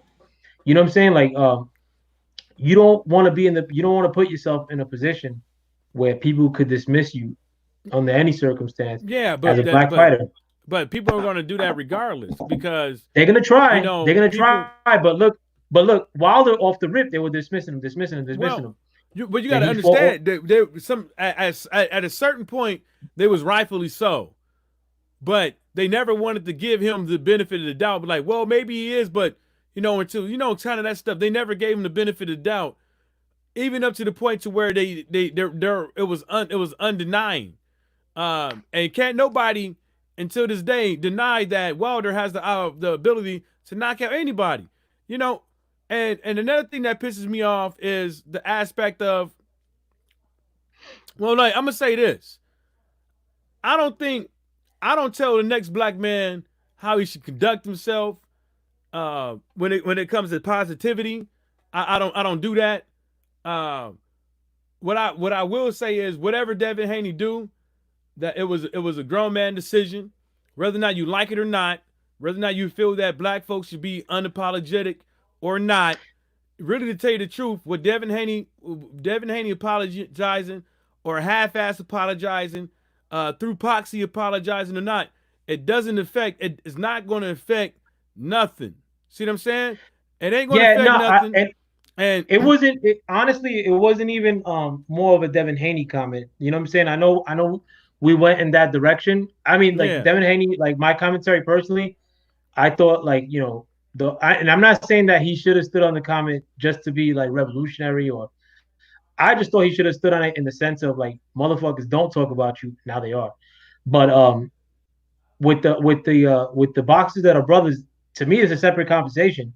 Devin Haney could still become that dude. Like, he's still young, you know. You know, his life's all in front of him still. You know what I'm saying? But like these other cats, you know, like Charlo, Spence, these dudes are 30 years old, bro. Like, oh, they're about to hit 30, like Charlo this month, actually, if he's not 30 already. You know what I'm saying? Like, your best years could rightfully be behind you. You know what I'm saying? Like, you don't want to. People still say like, oh, Errol Spence ain't fought nobody, or Charlo ain't fought nobody. The worst thing, like especially as a brother, bro, is to be dismissed, bro. Because like at the end of the day, man, sorry to say, bro, like, you know, it's hard to get a lot of fanfare unless you take the bull by the horns for these boxers that are brothers, bro. Like, I can't say it any other way, bro. Like, fucking fuck is that? Oh, my bad, bro. Nah, it's all good. Nah, I just, you know, it is what it is, man, with that Devin Haney situation. And I think that one of the things, what I would say is I would have liked for him to sit up over there and actually point shit out. You know what I'm saying? To point shit out about themselves. Like, y'all want to call this racist, but look at all these cats in y'all comment section. Y'all want to call me racist, but, you know, I would have started calling them out. It's like, police yourself before you come talk to me. You know what I'm saying? But you know, it is what it is, and they always gonna do stuff like that. You know, they don't want nobody on top. New fighter on the block. You got all these snobs around here thinking that they know everything about boxing. Like, you know, everybody ain't got their day, or just because he looks good doesn't mean, just because you can hit the Mets good doesn't mean you can box good, and just because you can box good today don't mean you're gonna box good tomorrow. You know what I'm saying?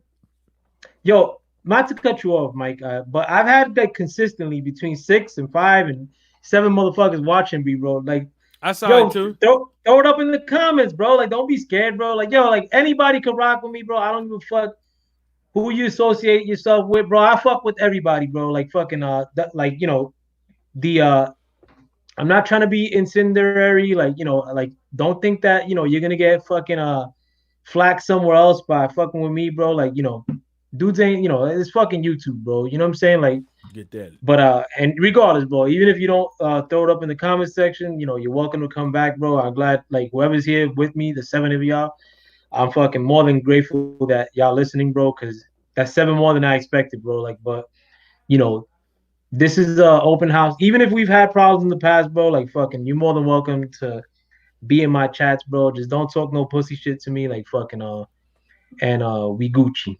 But nah, man. I actually wanted to cook on some shit like that too, bro. But I'm gonna behave myself because I'm fucking tired. The yeah, bro. The actually no, I am gonna say something in that regard, bro. And yo, No, and I this put is it like this, man. I put it like this. Like, life's too short, man, for this foolishness. You know, life is too short for all this foolishness. Um, I had a couple cats come at me, try to be jokes and stuff like that.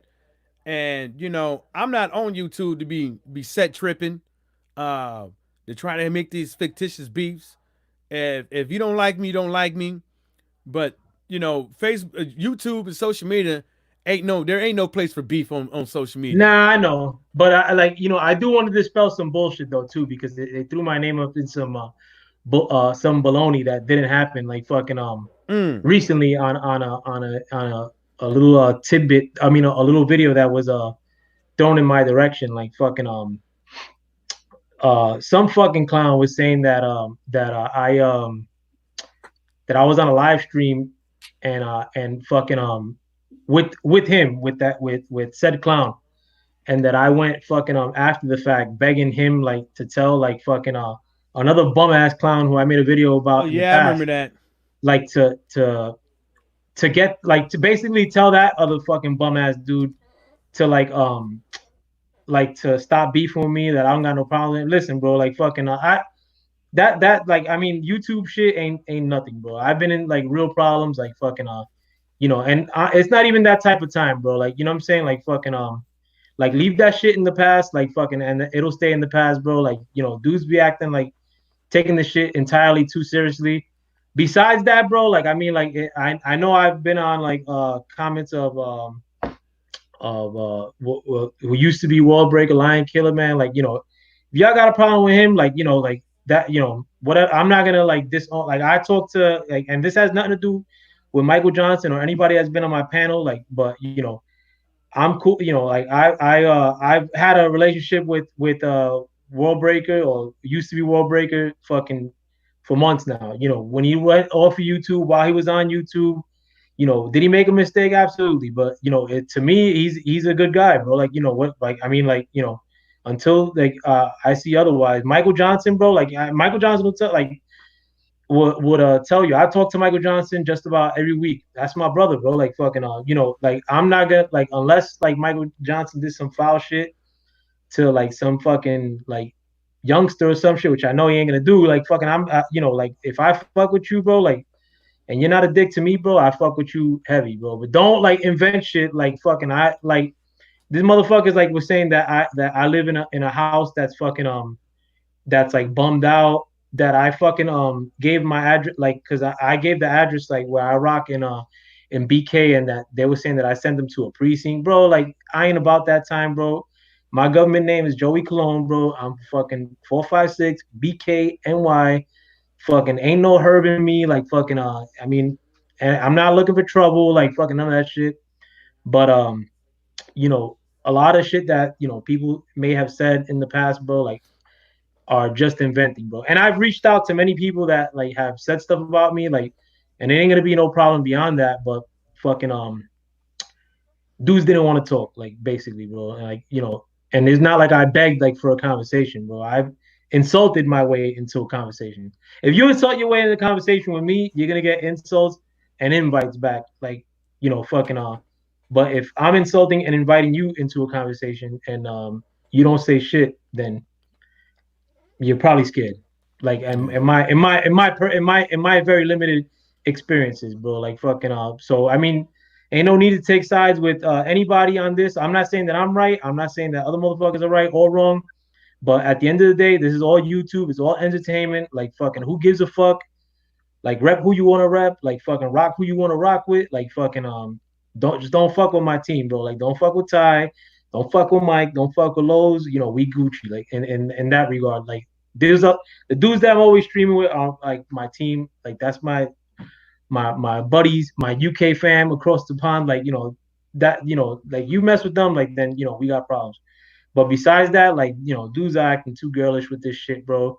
There's not enough boxing fans in the world to go around as is, bro. Like if you're policing who's going on whose chats and all this shit, that's very corny. You need to get a girlfriend, have an affair, fucking what else could I say, bro? But you know, Yeah, you don't got to cook on that. I don't. If don't cook. Actually, I wouldn't even advise you to cook on it. No, I'm not gonna cook on it. No, I was just saying it's like, you know, if you got a problem with somebody on YouTube, hopping in their comment sections and where they live or afterwards, and trying to think that you spilling some tea, or just just loud talking and whatever, man, thinking it's funny. Yeah, it's like, corny, leave that bro. shit alone, man. Like, no, and don't lie about it. Like honestly, if you confronted like me via chat, like I'm not gonna say, oh fuck you, like I'll be like, yo, like what's the problem? Like it ain't no big thing, bro. Like yeah, fucking leave that shit alone, man. There's no. But There's always ways to reach out and talk to the person so you can see what's going on, because a lot of the information that people have been going around here, you gotta think about this. Just because somebody give you some information doesn't mean that information is true. Sometimes you got to trust. Sometimes you got to check your source and trust but verify. Figure it out for yourself, because if you're going off the word of somebody else and you go up over there thinking that you funny in somebody's chat room and talking about this dude, besmirching their name and stuff like that, you could actually really hurt somebody. You know what I'm saying? You could really hurt somebody because you chose not to stay in your lane and mind your damn business. You know what I'm saying? Stop you basically being like them white dudes, killing black folks for no reason. That's the equivalent to it. You being worse than them white dudes, bro. That's the equivalent. Honest. Yeah, I know people when they want to throw these terms out there and stuff like that, but really, to tell you the truth, most of this stuff that goes down, that people get, these empires that go down and stuff like that, these black empires that go down, they go down because the motherfuckers is gossiping. They go down because motherfuckers is gossiping and trying to make and playing games on the lower floor, trying to make their way to the top, trying to put this person against that person. And that's what people don't understand. They ain't really no infiltrators. How you getting infiltrated when you letting the person in? He didn't just sneak in through the back door. You letting him in. Yeah, like at the end of the day, bro, like, and I've talked about this with Mike behind the scenes. I mean, it's not like our fucking life. Like, I talked to Mike about tons of things. And, Mike's this very smart guy, like fucking, Ty is a fucking extremely intelligent. Like, everybody we fuck with is pretty headsy. Like, talk about business, all types of shit. But, we've had in-depth conversations about this at times. It's not the only thing we talk about. But, we always viewed it as some foolish shit. Like fucking, we never, if anything, I was the one that was getting more like fucking acting more like dumb on our side as far as me, Mike. I was the one that was being more ignorant in that regard. As far as like getting more pissed off about certain things, but I was getting more pissed off because motherfuckers like throw my name into shit that like didn't happen, or like or saying that fucking I was copping a plea. Listen, I've stood my ground against real dudes in New York City. Fucking real dudes. I've never been no hummingbird, fucking house dude watching shit from the window. Your boy was in the fucking neighborhood watch ass motherfucker. Pardon me? I said neighborhood watch ass motherfucker. Nah, bro. Like negative, bro. Like a lot of these dudes, like you may have lived in the area, like fucking, but you went to private school. You had both parents. You did an eye for yourself. Like your boy was on the Ave. I'm not gonna elaborate on that too much, but fucking I'm very thankful that I'm here now, and I don't want like to be doing stupid shit on YouTube or fucking thinking that people like can't fuck with me because of fucking YouTube retardedness. And it's not the case, bro. It's not the case with anybody I fuck with. We're completely fucking blind to a lot of this stuff, bro, because it's corny, bro. Like and a lot of the dudes that be instigating that shit, actually, I'll put that out there. Everybody who's instigated a lot of these problems in the past in this YouTube boxing communities, or like with a lot of black YouTube boxing talk, are some corny ass motherfuckers. I'll say it straight up. I mean, like I don't want to build my channel on that kind of stuff, not even one bit. One day I am going to give more of a breakdown about a lot of the shit that maybe happened in the past and whatnot. But a lot of the dudes that were instigating a lot of shit are not around no more, or are just some corny ass motherfuckers, bro. Straight up, like Section 8, fucking Uber Eats, bum ass, like fucking church piano playing, fucking what else? Just corny ass dudes, bro. They're internet dudes, bro. Like these dudes don't live in reality, bro. I live in reality. I mean, I like to talk shit on YouTube, bro. Like fucking, I love to talk boxing. Like to talk a bunch of shit, bro. I'm glad I got my fucking laptop set up now. You know, I want to try to do this more consistently with my bros, with Lois Dawkins, Punch Out TV, who just came through in the comments, my brother. Come on, Lowe's, if you could too. But you know, like do I want to build off like fucking YouTube nonsense or fucking absolutely not. That shit is corny as fuck. And the dudes that are building their channel off that shit are some corny ass motherfuckers, bro. Like, I mean, if you rock with them, I don't give a fuck, bro. Rock over here too, for like give a shit, bro. Rock on Michael Johnson's channel too, like, you know, fucking rock on Ty shit. Rock on Lowe's D's, like, you know, like I don't give a shit who you frequent. Like, it's fucking YouTube, it's the internet, bro. You could like whatever the fuck you want on the internet, no biggie. You know what I'm saying? Like, you know, like you guys probably watch a bunch of debaucherous shit that I don't agree with.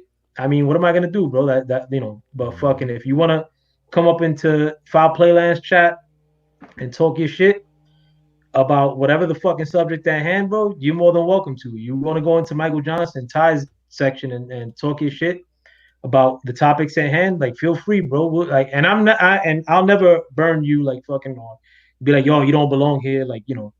And you know, honestly, like, you know, one of your biggest and this is Michael, one of Michael's biggest like chat room contributors, or some of them actually, they're dudes that talk mad shit in other channels. Who gives a fuck though? Like, I mean, like, yo, and Michael Johnson, and I'm glad like when they come through and like they're not saying racist shit. Like, I mean, they may not like Wilder, but what the fuck? Like, what am I gonna do? Like, try to make you like Wilder? Like, big deal. What's homeboy's name that always comes to your channel, Mike? There's a few of them though. I forget their names. Yeah, but it's all one of them is it's a UK cat and it's another cat. Forget his name. But you know, like, and those dudes get trashed on the channels. Who gives a fuck though? Like, you know, and I'm not saying not to trash them on your channel, like, but you know, when you come, like, you know, on my shit, I don't give a fuck, bro. Like, you know, as long as you're not making like, you know, popping dumb shit or like fucking, it's, you know, we're just having casual conversations. Who gives a fuck? I'm sorry, Ty. Were you gonna say something? Lost one. Yeah. Thanks, well, Ty. It's because, man, it's like I try to do like you. I try to treat people with respect. You know what I'm saying, and stuff like that, and not be all up in the bull crap and just, you know, fuck it if they don't like my opinion or they don't like what I gotta say and stuff like that. You ain't gotta agree with me and stuff like that. So I ain't mad at that. And I don't when people get like, when people get told, oh yeah, that's that you know, I get kicked out of this channel for having a different opinion. Some of them dudes be flat out fucking wrong. They be ruthless. They be straight up like ganging up too, bro. Yeah, they be wrong with it. It's like, you don't go to nobody's channel and just like try to do them in like that, and you know what I'm saying, be all disrespectful with it and shit like that. Some of them cats be doing that shit. But I'm not honestly, you know, like, and not to cut you off, Mike. Go ahead, man. In the span of like a year, let's say, like just me carrying on, like, you know, Joe Cologne, whatever. Fucking you know, I'm not saying that I'm some fucking big shot, like whatever the fuck, but disrespect may come my way like once every 2 years or some shit. Then you're gonna try to play me on some chat, bro. I've been called like, you know, like, and I don't mind if like somebody tries to play me, but don't go inventing shit about shit that didn't go down. Like I'm some fucking pussy, or like that. You know, like that's not the case, bro. Like fucking any dude wants to, you know, fucking you know, it's not like fucking. A lot of things are considered, you know, fun at times. Let me see. Like, fucking, pardon me? Nah, no, and another thing too, and one other thing that I wanted to say on and these are like, you know, and this is not beef. I don't got beef with anybody, bro. Fucking I mean, like as far as like, you know, whatever. But I've been called like fucking, like I'll give you a perfect example. I was on a big channel's chat room. This is when I was. This is when I like first started fucking like the LDBC. I was on a big channel's chat room, and fucking I said that like, and this is the exact comment I gave, like, Ty, if you're still listening too. I gave this exact comment. This is like when AJ wanted to fight. I mean, Wilder wanted to fight AJ, and like a lot of that bullshit first started. And I was like, you know, American boxing fans should get a lot more behind Wilder. And I remember, and this is the cat that I ended up being like sort of cool with via chats after the fact. Like I would see him other chats. He's like, "Oh, these fucking spics, like, or who the fuck, like, put my name down, everything." You know, like, "Oh, these fucking spics think they're gonna be knocking like black dudes." I was like, "Yo, what are you talking about, bro?" I was like, "Yo, I just said," and I got blocked. You know what I'm saying? Like, and I got blocked like from like 3 other channels after that, before any drama and all that stuff. You know, and was I like butthurt or crying like, or like, you know, oh, I'm not gonna fuck with that channel no more. Like, nah, yo, it is what it is. You know, I got capped on a friendly fire kind of instance, and I seen that dude several other times, bro. Like, you know, and I think, you know, he stayed like, I'm not gonna put that shit out there, but like, you know, I ain't like, I guess, you know, maybe he overreacted, but do I have a fucking long-standing problem because of his overreaction? Absolutely not. He said what's up to me like after that, and I said, you know, I saluted him after the fact. Maybe he didn't even remember him telling me that shit. But you know, am I gonna get butthurt or start a tirade or like, nah, bro? Like that's pussy shit, bro. And a lot of the dudes that, you know, were starting problems in the past, like with me, were on this channel, like as far as you know, our little conglomerate before. They never meant to mention like that they had a problem with me, because I would have told them straight up, bro, like, you got a problem, like fucking because I never did shit to you, eat a dick. You know what I'm saying? Like fucking but if it was a misunderstanding, you know, I get that, I get all that, but it was no misunderstanding. Motherfuckers think that they're just gonna come up and try to, you know, fucking use me like for to make some sort of content because you don't got shit to talk about, bro. Like, come on, like, or like make some beef content, like, and throw whoever's name into it, you know, because you don't have a substantial conversation to carry on, bro. Like that's corny shit, bro. And it doesn't last ultimately, bro. The people that I'm talking about, they like one of them doesn't even make content hardly no more. He's a bum. He's probably like fucking using that fucking stimulus check to do drugs, like during this coronavirus thing. Another dude, I mean, got fucking kicked out of the boxing community, and now he weaseled his way back and is still trying to like make beef videos over YouTube like a fucking pure queer. You know what I'm saying? Like, you know, that's you don't got nothing to add into the world. Like there's a fucking full pandemic happening right now, you know, or there's a fucking you know, talk about your family or some shit. Like your conversations are relegated upon YouTube beef. And I don't want to be talking about this shit. But you know, for like the people that are coming through, like, you know, and watching, if you want to throw it up in the chat, like, or don't be scared to throw it up in the chat, like fucking and fucking with your boy, like, I mean, in the future at least. If you don't want to do it today, you know, whatever. But you know, this is a free reign, like, for the people that fucking actually give me the time and watch these videos, bro. Like fucking because the 5 of you make it happen for me. Lowe's just came through and he did. What the fuck happened? Oh, there he is. Good evening, Lowe's. How you doing, buddy? Yeah, I'm good. You?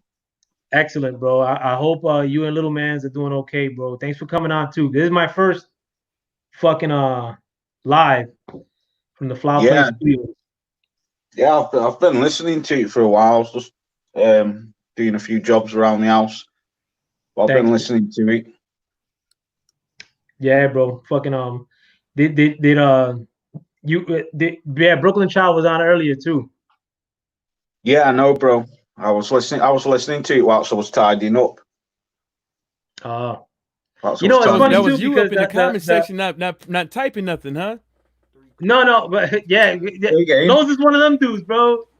Give me smoke. No, but it's funny that like you came on right on cue, because the person that I'm gonna leave nameless, he actually said in a live stream that I was on your channel that after the fact that I was trying to like begging to talk to him and all this shit, and that I told him after the fact, like, yo, you know, can you please get such and such, or tell him to stop beefing with me, like, and like, I don't know if you remember that instance, and I'm pretty sure you remember what I'm talking about, but I tried calling that dude immediately after, like, and I told him, I was like, yo, after this live stream, I want to talk to you, and I tried calling his bitch ass immediately after, and he ain't pick up. But then he like a couple weeks ago, the same person's like, oh, like, you know, that I'm a punk, and that fucking I called him afterwards and we talked, and I was trying to get another fucking crackhead bum to like not have a problem with me, like fucking. I'm like, yo, like, why you gotta invent shit for, bro? Like, and these aren't like little kids too. It's like fucking 40 years old. Like grow up, bro. Like fucking. That's all they got to talk about is like stupid shit. And I only preface that because like I don't want people to feel that they can't come to here and fucking not be in the chat or go elsewhere, and I'm gonna get upset if I see them in another chat. I'll be in another chat with you, bro. Like, fucking, who gives a shit? Yeah. Some people just take it too. Some people take it serious. It's just end of the day, it's just YouTube. That's all. Absolutely. And we're all gonna fucking die, bro. Like, yo, motherfuckers are in the hospital, like in the midst of fucking some shit that we've never seen in the history of this planet, bro. Like fucking and people are worried about fucking YouTube silliness. Yeah, facts. Oh, and before I even cook on any further, man, like R.I.P. to Meg, bro. Meg, 52nd Street, 6th Ave, fucking rapper, fucking activist from my area, fucking passed from the coronavirus last week. Fucking rest easy. Fucking he did a long ass bid and fucking got his life back together and then fucking ultimately passed from this fucking COVID-19, man. So shout out to the whole 526 fucking MEG fucking rest easy. Yeah, it's bad shit, isn't it? This coronas. Yeah, bro. One of the things that I wanted you still there, Ty? Yeah, I'm here. Oh, one of the things that I did want to cook on though in the future, like I wanted to bring somebody that actually had the coronavirus, like fucking to do an interview with them. Oh, there. Yeah, I want to have several different interviews, like but and I want you guys to come through all my shits, bro. Whether I talk boxing or not, fucking, it's like pulling teeth talking boxing nowadays. But I was telling them earlier too, Lowe's, or the people that are watching earlier, like fucking like I talk to Mike like pretty much every week. I was telling, but I talk to you on the phone all the time too. Am I bullshitting, Lowe's? Yeah, speak to me. Yeah, of course you do. Yeah, you're my brother. Fucking everybody who fucks with our little contingent, whether that be Young Ty, BK Nino, Michael Johnson, Lowe's, fucking Alex Santos, Box. Nah, but hold up though. But y'all be saying, yeah, I'm gonna call you right back in 30 minutes. Y'all motherfuckers never call me. Y'all be on some hoe shit. Nah, bro. Fuck. I feel bad sometimes though, calling late and all that shit. Like, you know what I'm saying? But ultimately, bro, at the end of the day, what I want to say, bro, like fucking just in case I don't make it tomorrow, y'all dudes, yo, like y'all, like, even though I don't be like in the fucking in the WhatsApp group, like commenting, bro, but y'all get me through the day a lot of times, bro, like fucking with y'all videos, with the fucking WhatsApp shit, little group we have, bro. We got a nice little crew, bro, like fucking, you know what I'm saying? I consider all you dudes my brothers, bro. Ty is like fucking half my age, bro. Fucking cool ass kid. Mad smart, proud as fuck. Motherfucker's going to school doing his thing. Lowe's fucking good dad. Motherfucker been through mad shit. Hit the bin. Fucking came out. Did his thing. You know what I'm saying? Like fucking had a family. Got a family. All of you guys are mad commendable, good people. Fucking, and y'all carry conversations like fucking well. And I hope that fucking my shit, fucking when you get the chance, bro, come through, and we're gonna cook all the time in the foul play land, wherever we could, bro. Yeah, for real, bro. Yeah, I ain't got no problem with that. Yeah, bro. The where's Alex Santos too, bro? Motherfuckers fronting on us. To my Wesley. Yeah. Wesley. The Maven in red. Yeah, Blade. The brother in red.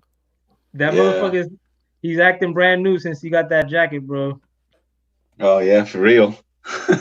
he wears his scarf. He got that Chris Eubank jacket. Yeah, bro. He puts on his scarf. He puts on his scarf like this. I'm gonna leave that man alone before he get pissed off. Nah, that's my brother too, bro. Alex Santos, Mac cool, bro. Nah, man. But anything you want to talk about, Lowe's? No, I'll just chip in for it. How's the lockdown? I gotta go though. Later, like my bad, bro. Fucking You hear me? Yeah, but come on again. I might go on tomorrow again too, bro. Like fucking. All right, I come on. Definitely, bro. Thanks for coming through, Mike. You know it, baby. All right, bro. Stay up, bro. Wait, Yeah. it's Mike. All right, Laws. All right, Tyrone, if you're still there. All right, bro. Yep. Yep. See ya. What's the Tyrone always situation? quiet, boy. All right, y'all. Now, what's All the right, now. situation in the UK as far as the Corona shit? Wait, can you guys hear me all right? What again? as far as your thumbnail, I can see your thumbnail. Yeah, I can hear you too. Okay, good, good, good. But what's the Corona situation in UK? Those It's pretty bad. Well, I heard on the radio last week that UK have got it now the worst in Europe. So they were saying the most deaths. But at one time, I think it was Italy. Italy had the worst. We got it quite late, to be honest. Yeah, I remember when Italy was one of the ones peaking. Yeah, I think we're on. I think the last I seen were about 36,000 people have died from it over here. Oh wow, that's a lot. Yeah, it is for a small island. Do you guys think you're gonna get the Bundesliga off? Like at the time that they're saying they're gonna get it off? Say that again. Do you guys, or not you guys, but you guys think that Bundesliga is gonna set it off at the time that they're saying is gonna start the German league? Yeah, I don't know because I've heard different rumours that they're on about they're going to be playing games behind closed doors. Because I mean, we've still got nine games of the season left to play, so someone needs to win that league. So but the thing, I don't know, mate. I don't know. I think if the Bundesliga does kick off, I think then that'll make other countries have a good look at it and think about kicking off their league. So yeah, maybe so. Maybe so. Was it Utah that said you fuck with Wolfsburg? Yep. Why that team? Well, Wolfsburg fan. Well, what's his name was on it? Julian Draxler. Yeah, good player, Draxler. Yeah. Yeah, we had we got one of the best players in the world. What come from Wolfsburg? We had Kevin De Bruyne, the Belgian lad. Yeah, the Belgian guy. Yeah, he plays for City. Phenomenal player, Kevin De Bruyne. Yeah, bro. Because I don't fuck with European football that much, but I lived in the midst of it because like where Bayern used to play fucking was like 35 minutes from where I used to stay. Oh, yeah, you Bayern Munich. live in Germany? Yeah. I'm sorry? You used to live in Germany?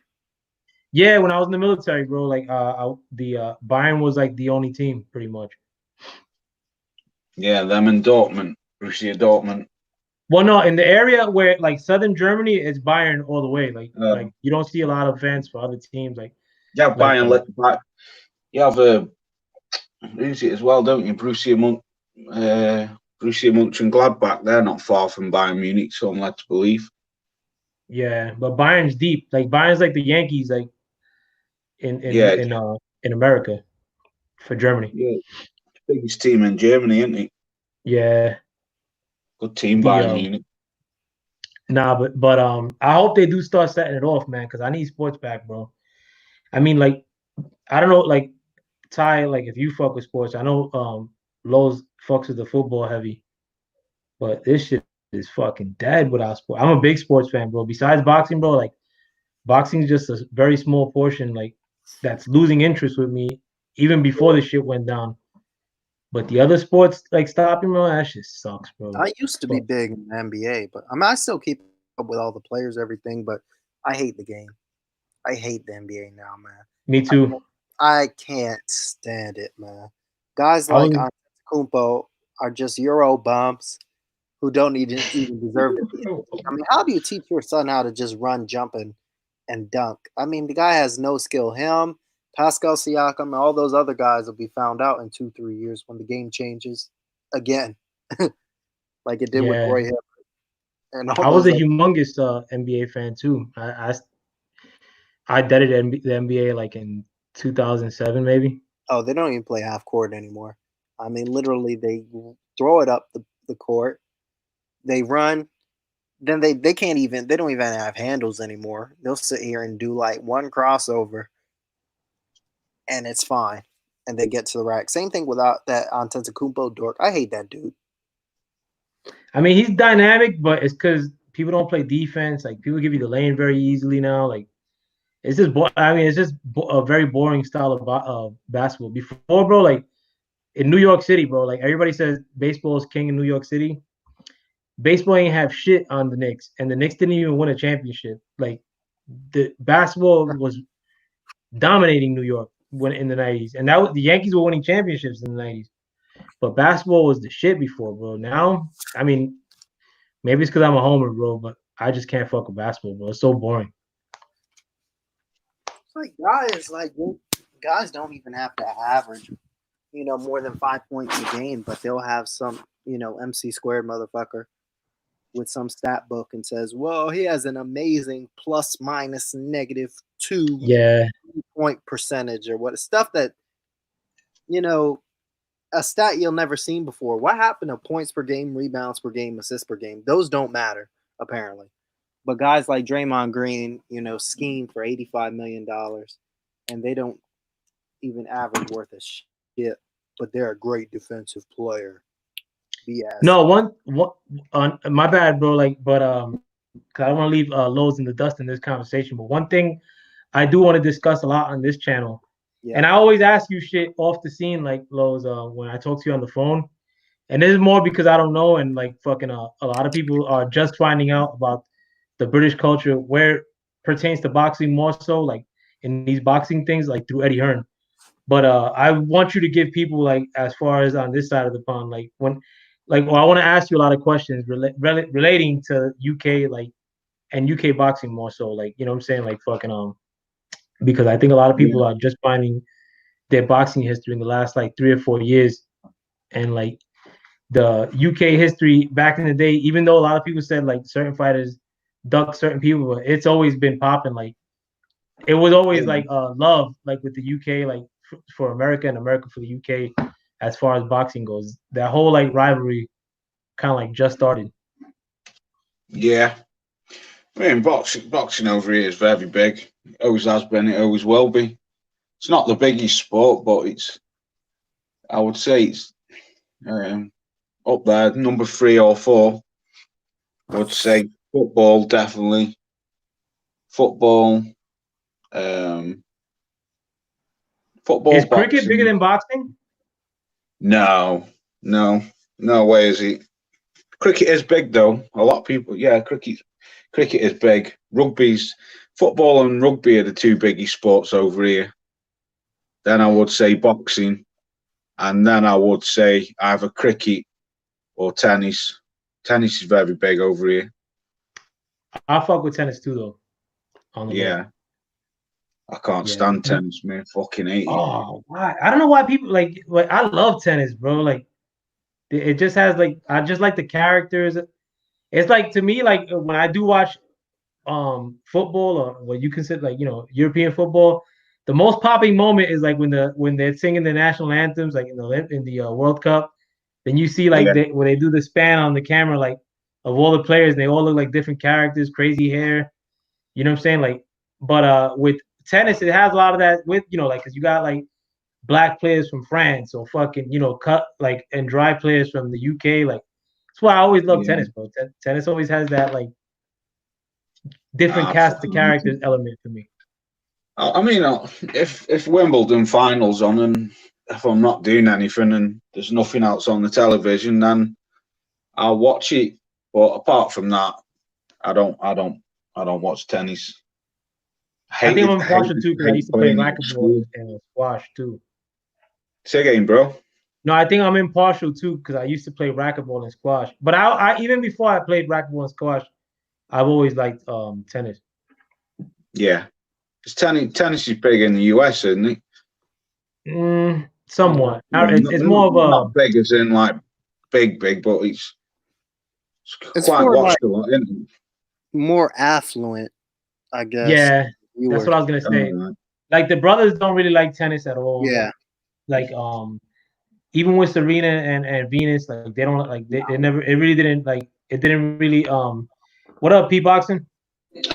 Yeah, what's good? I can't see your channel. Hey up, Pat. Yeah, how you doing, man? Is there any way you can put it on that WhatsApp thing? what your channel is? Because I can't find it. It's on the private chat now. I can. You're live as we speak. Yeah, but I'm saying like I was gonna watch it as well at the same time, innit?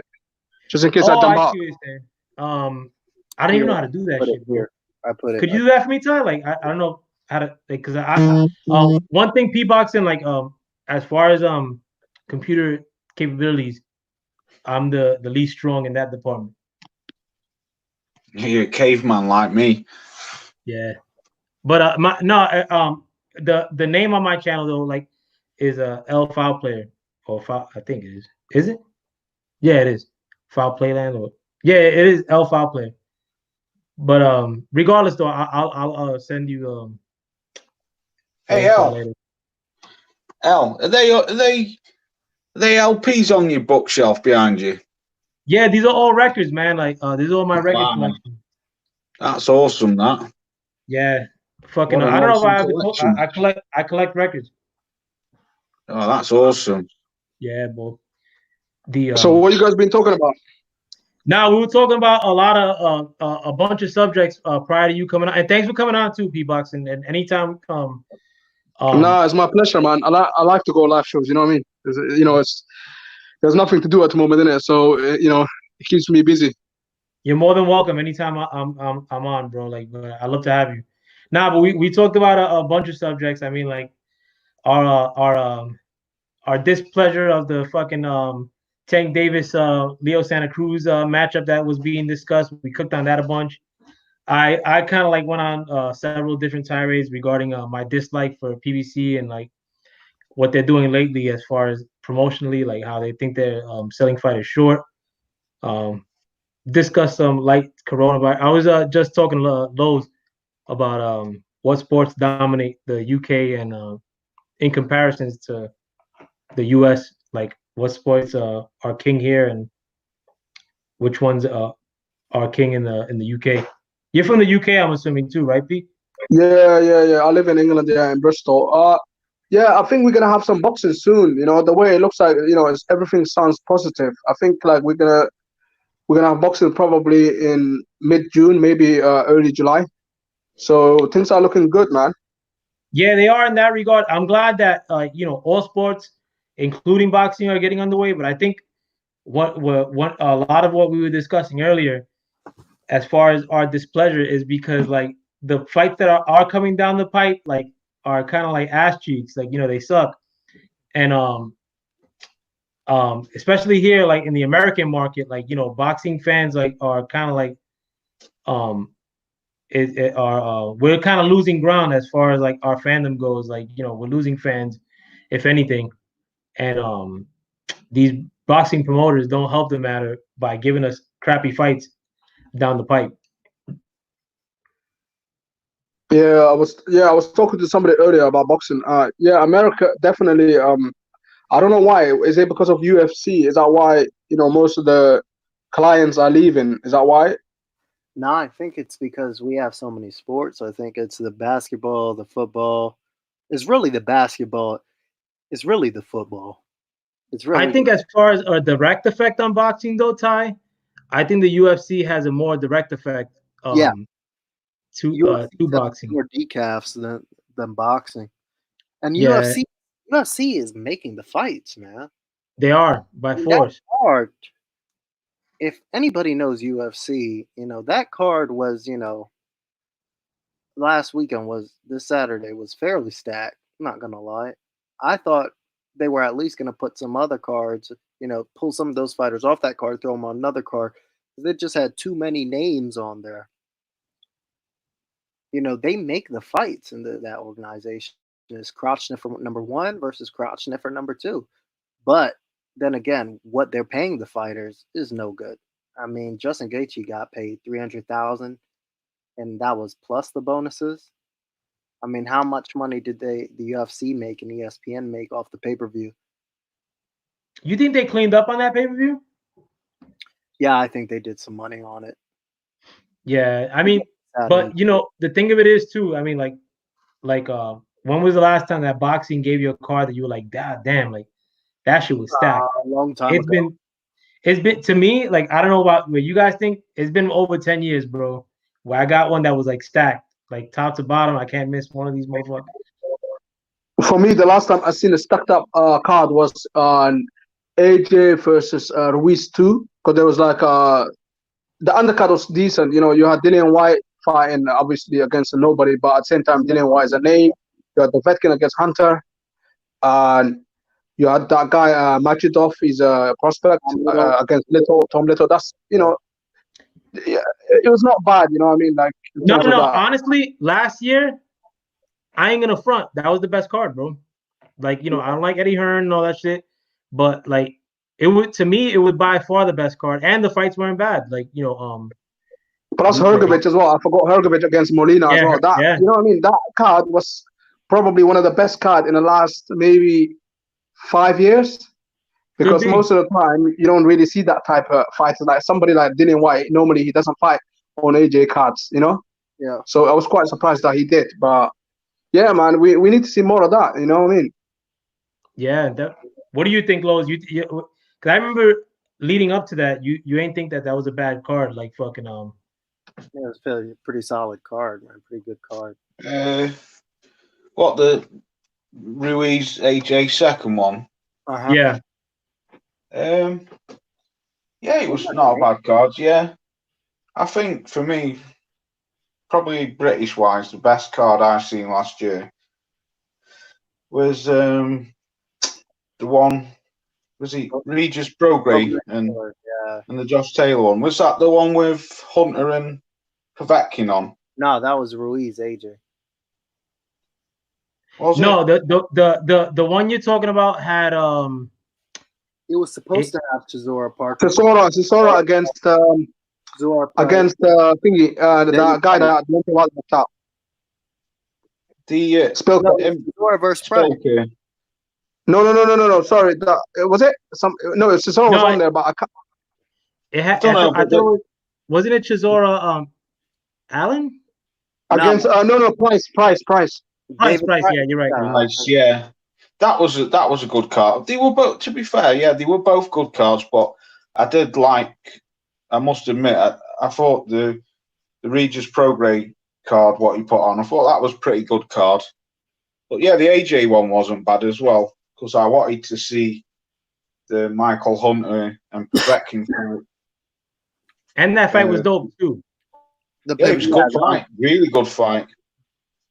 I mean, the Dillian White one was trash. Yeah, that was trash. Definitely. I've just discovered a American fighter. You know, I didn't know about that. His name is Gerard Anderson. You know, he seems like a good prospect. He's got 3 wins of, you know, obviously 3 KOs. What do you guys think of that guy? Do you guys know him? Gerard Anderson? Yeah, Gerard Anderson, yeah. Anderson? Gerard Anderson. Gerard Anderson. Gerard, I think it's Gerard Anderson.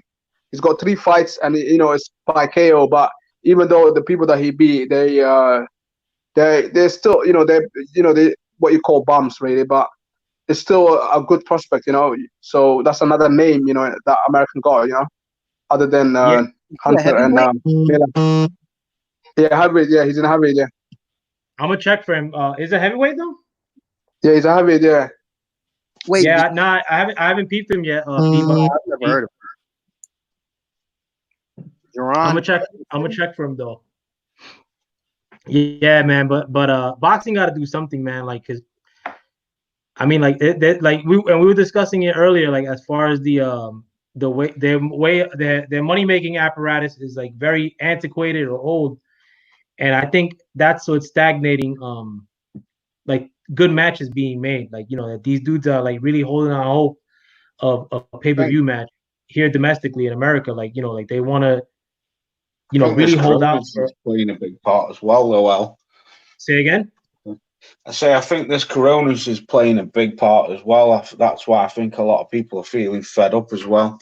Well, especially for me personally. I mean, like, I understand what you're saying. Boxing, we're not getting the fights what we want to see, so it's frustrating. But at the same time, we ain't even seen any boxing, and that's really really getting on my nerves.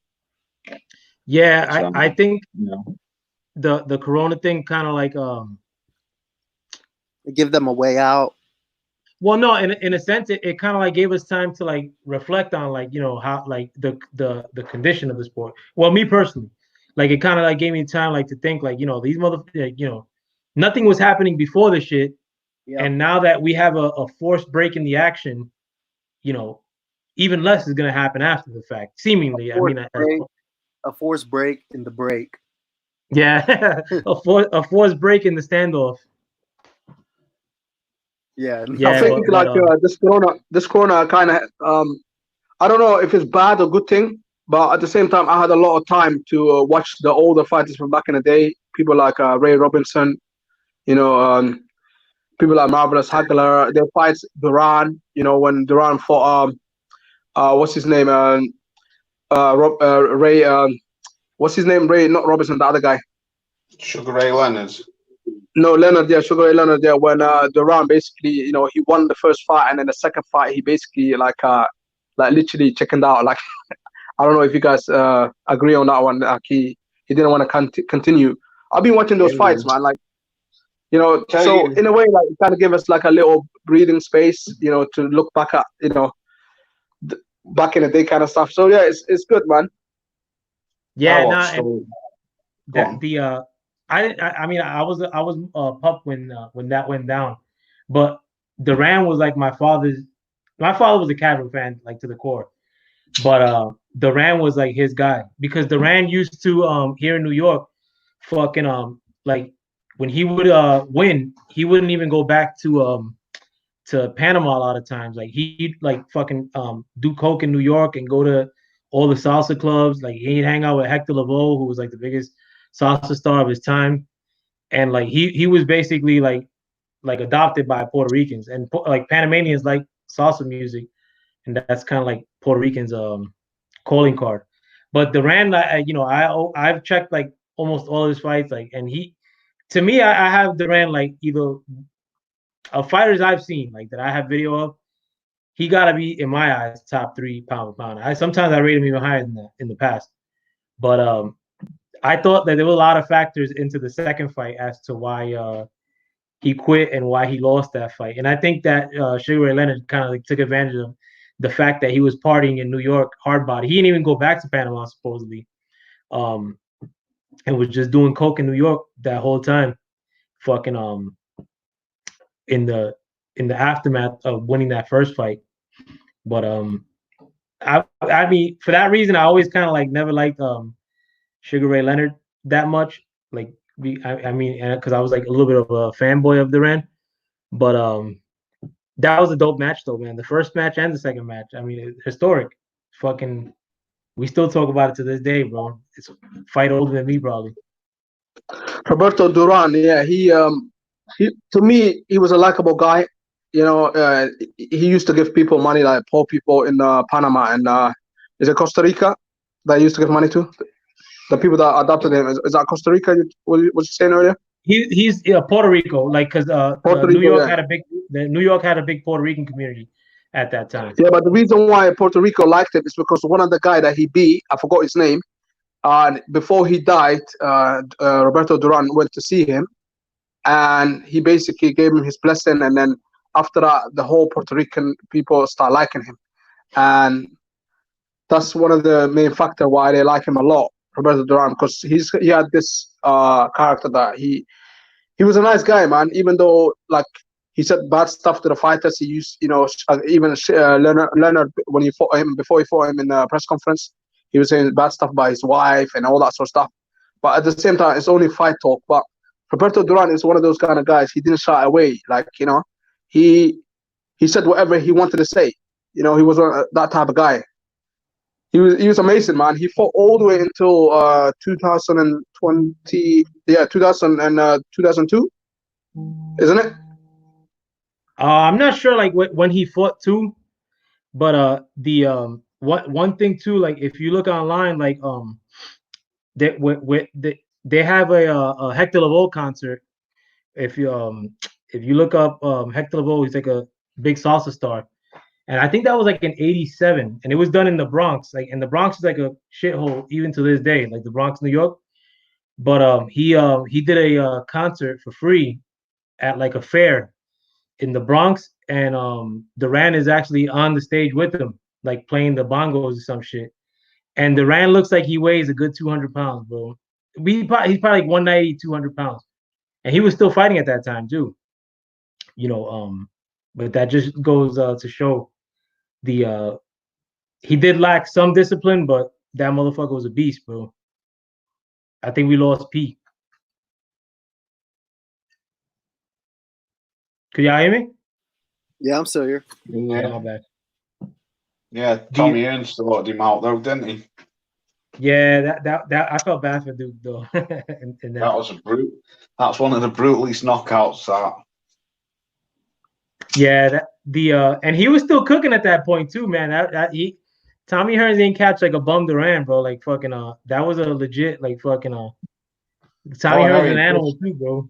He just done 15 rounds with Marvin Hagler, didn't he? Yeah, bro. That was a great time for and that goes to show too, man, as far as like with these boxers like making these fights or cooking these fights too long. If I remember correctly, like I think Duran got like to fight Sugar Ray Leonard. One of them got like $5 million in that time. Like or I know they made millions in their as far as their guaranteed money. Fucking you know, that's a lot of money even now. Like these guys now aren't making that kind of money. But they like hold their breath and thinking that like they're gonna generate fanfare by doing nothing. And that, you know, they're gonna get some sort of big payday like down the line, bro. Not happening for me no more. Yo, well, I've got to dip off, bro, because it's 20 to 12 at night over here. I've got to be up at 6 in the morning for work. Oh, you went back? You started up? Yeah, I went back last Monday. I started shit, back. So yeah, I've got to get Nah, man, thanks for coming through. Yeah, I'm gonna dip off too, man. Yo, P Boxing, thanks for coming through too, man. Like again, thank you to both of you. Lots see you soon as well. And Tyrone, thanks, FoulPlayers. Yeah, thanks, Al. Thanks for having me on. Bro. Next time, I'm gonna try to come through tomorrow, man. Like fucking but you're more than welcome to come on, man. Thank you too, Ty, like for coming through. And for you guys listening in the chat or listening and that didn't chat, whatever, fucking thanks for coming through, and I hope you come back. With that, thanks for coming to the inaugural fucking FoulPlayland. And with that, I'm out. Peace. Have a good night. Peace. Peace.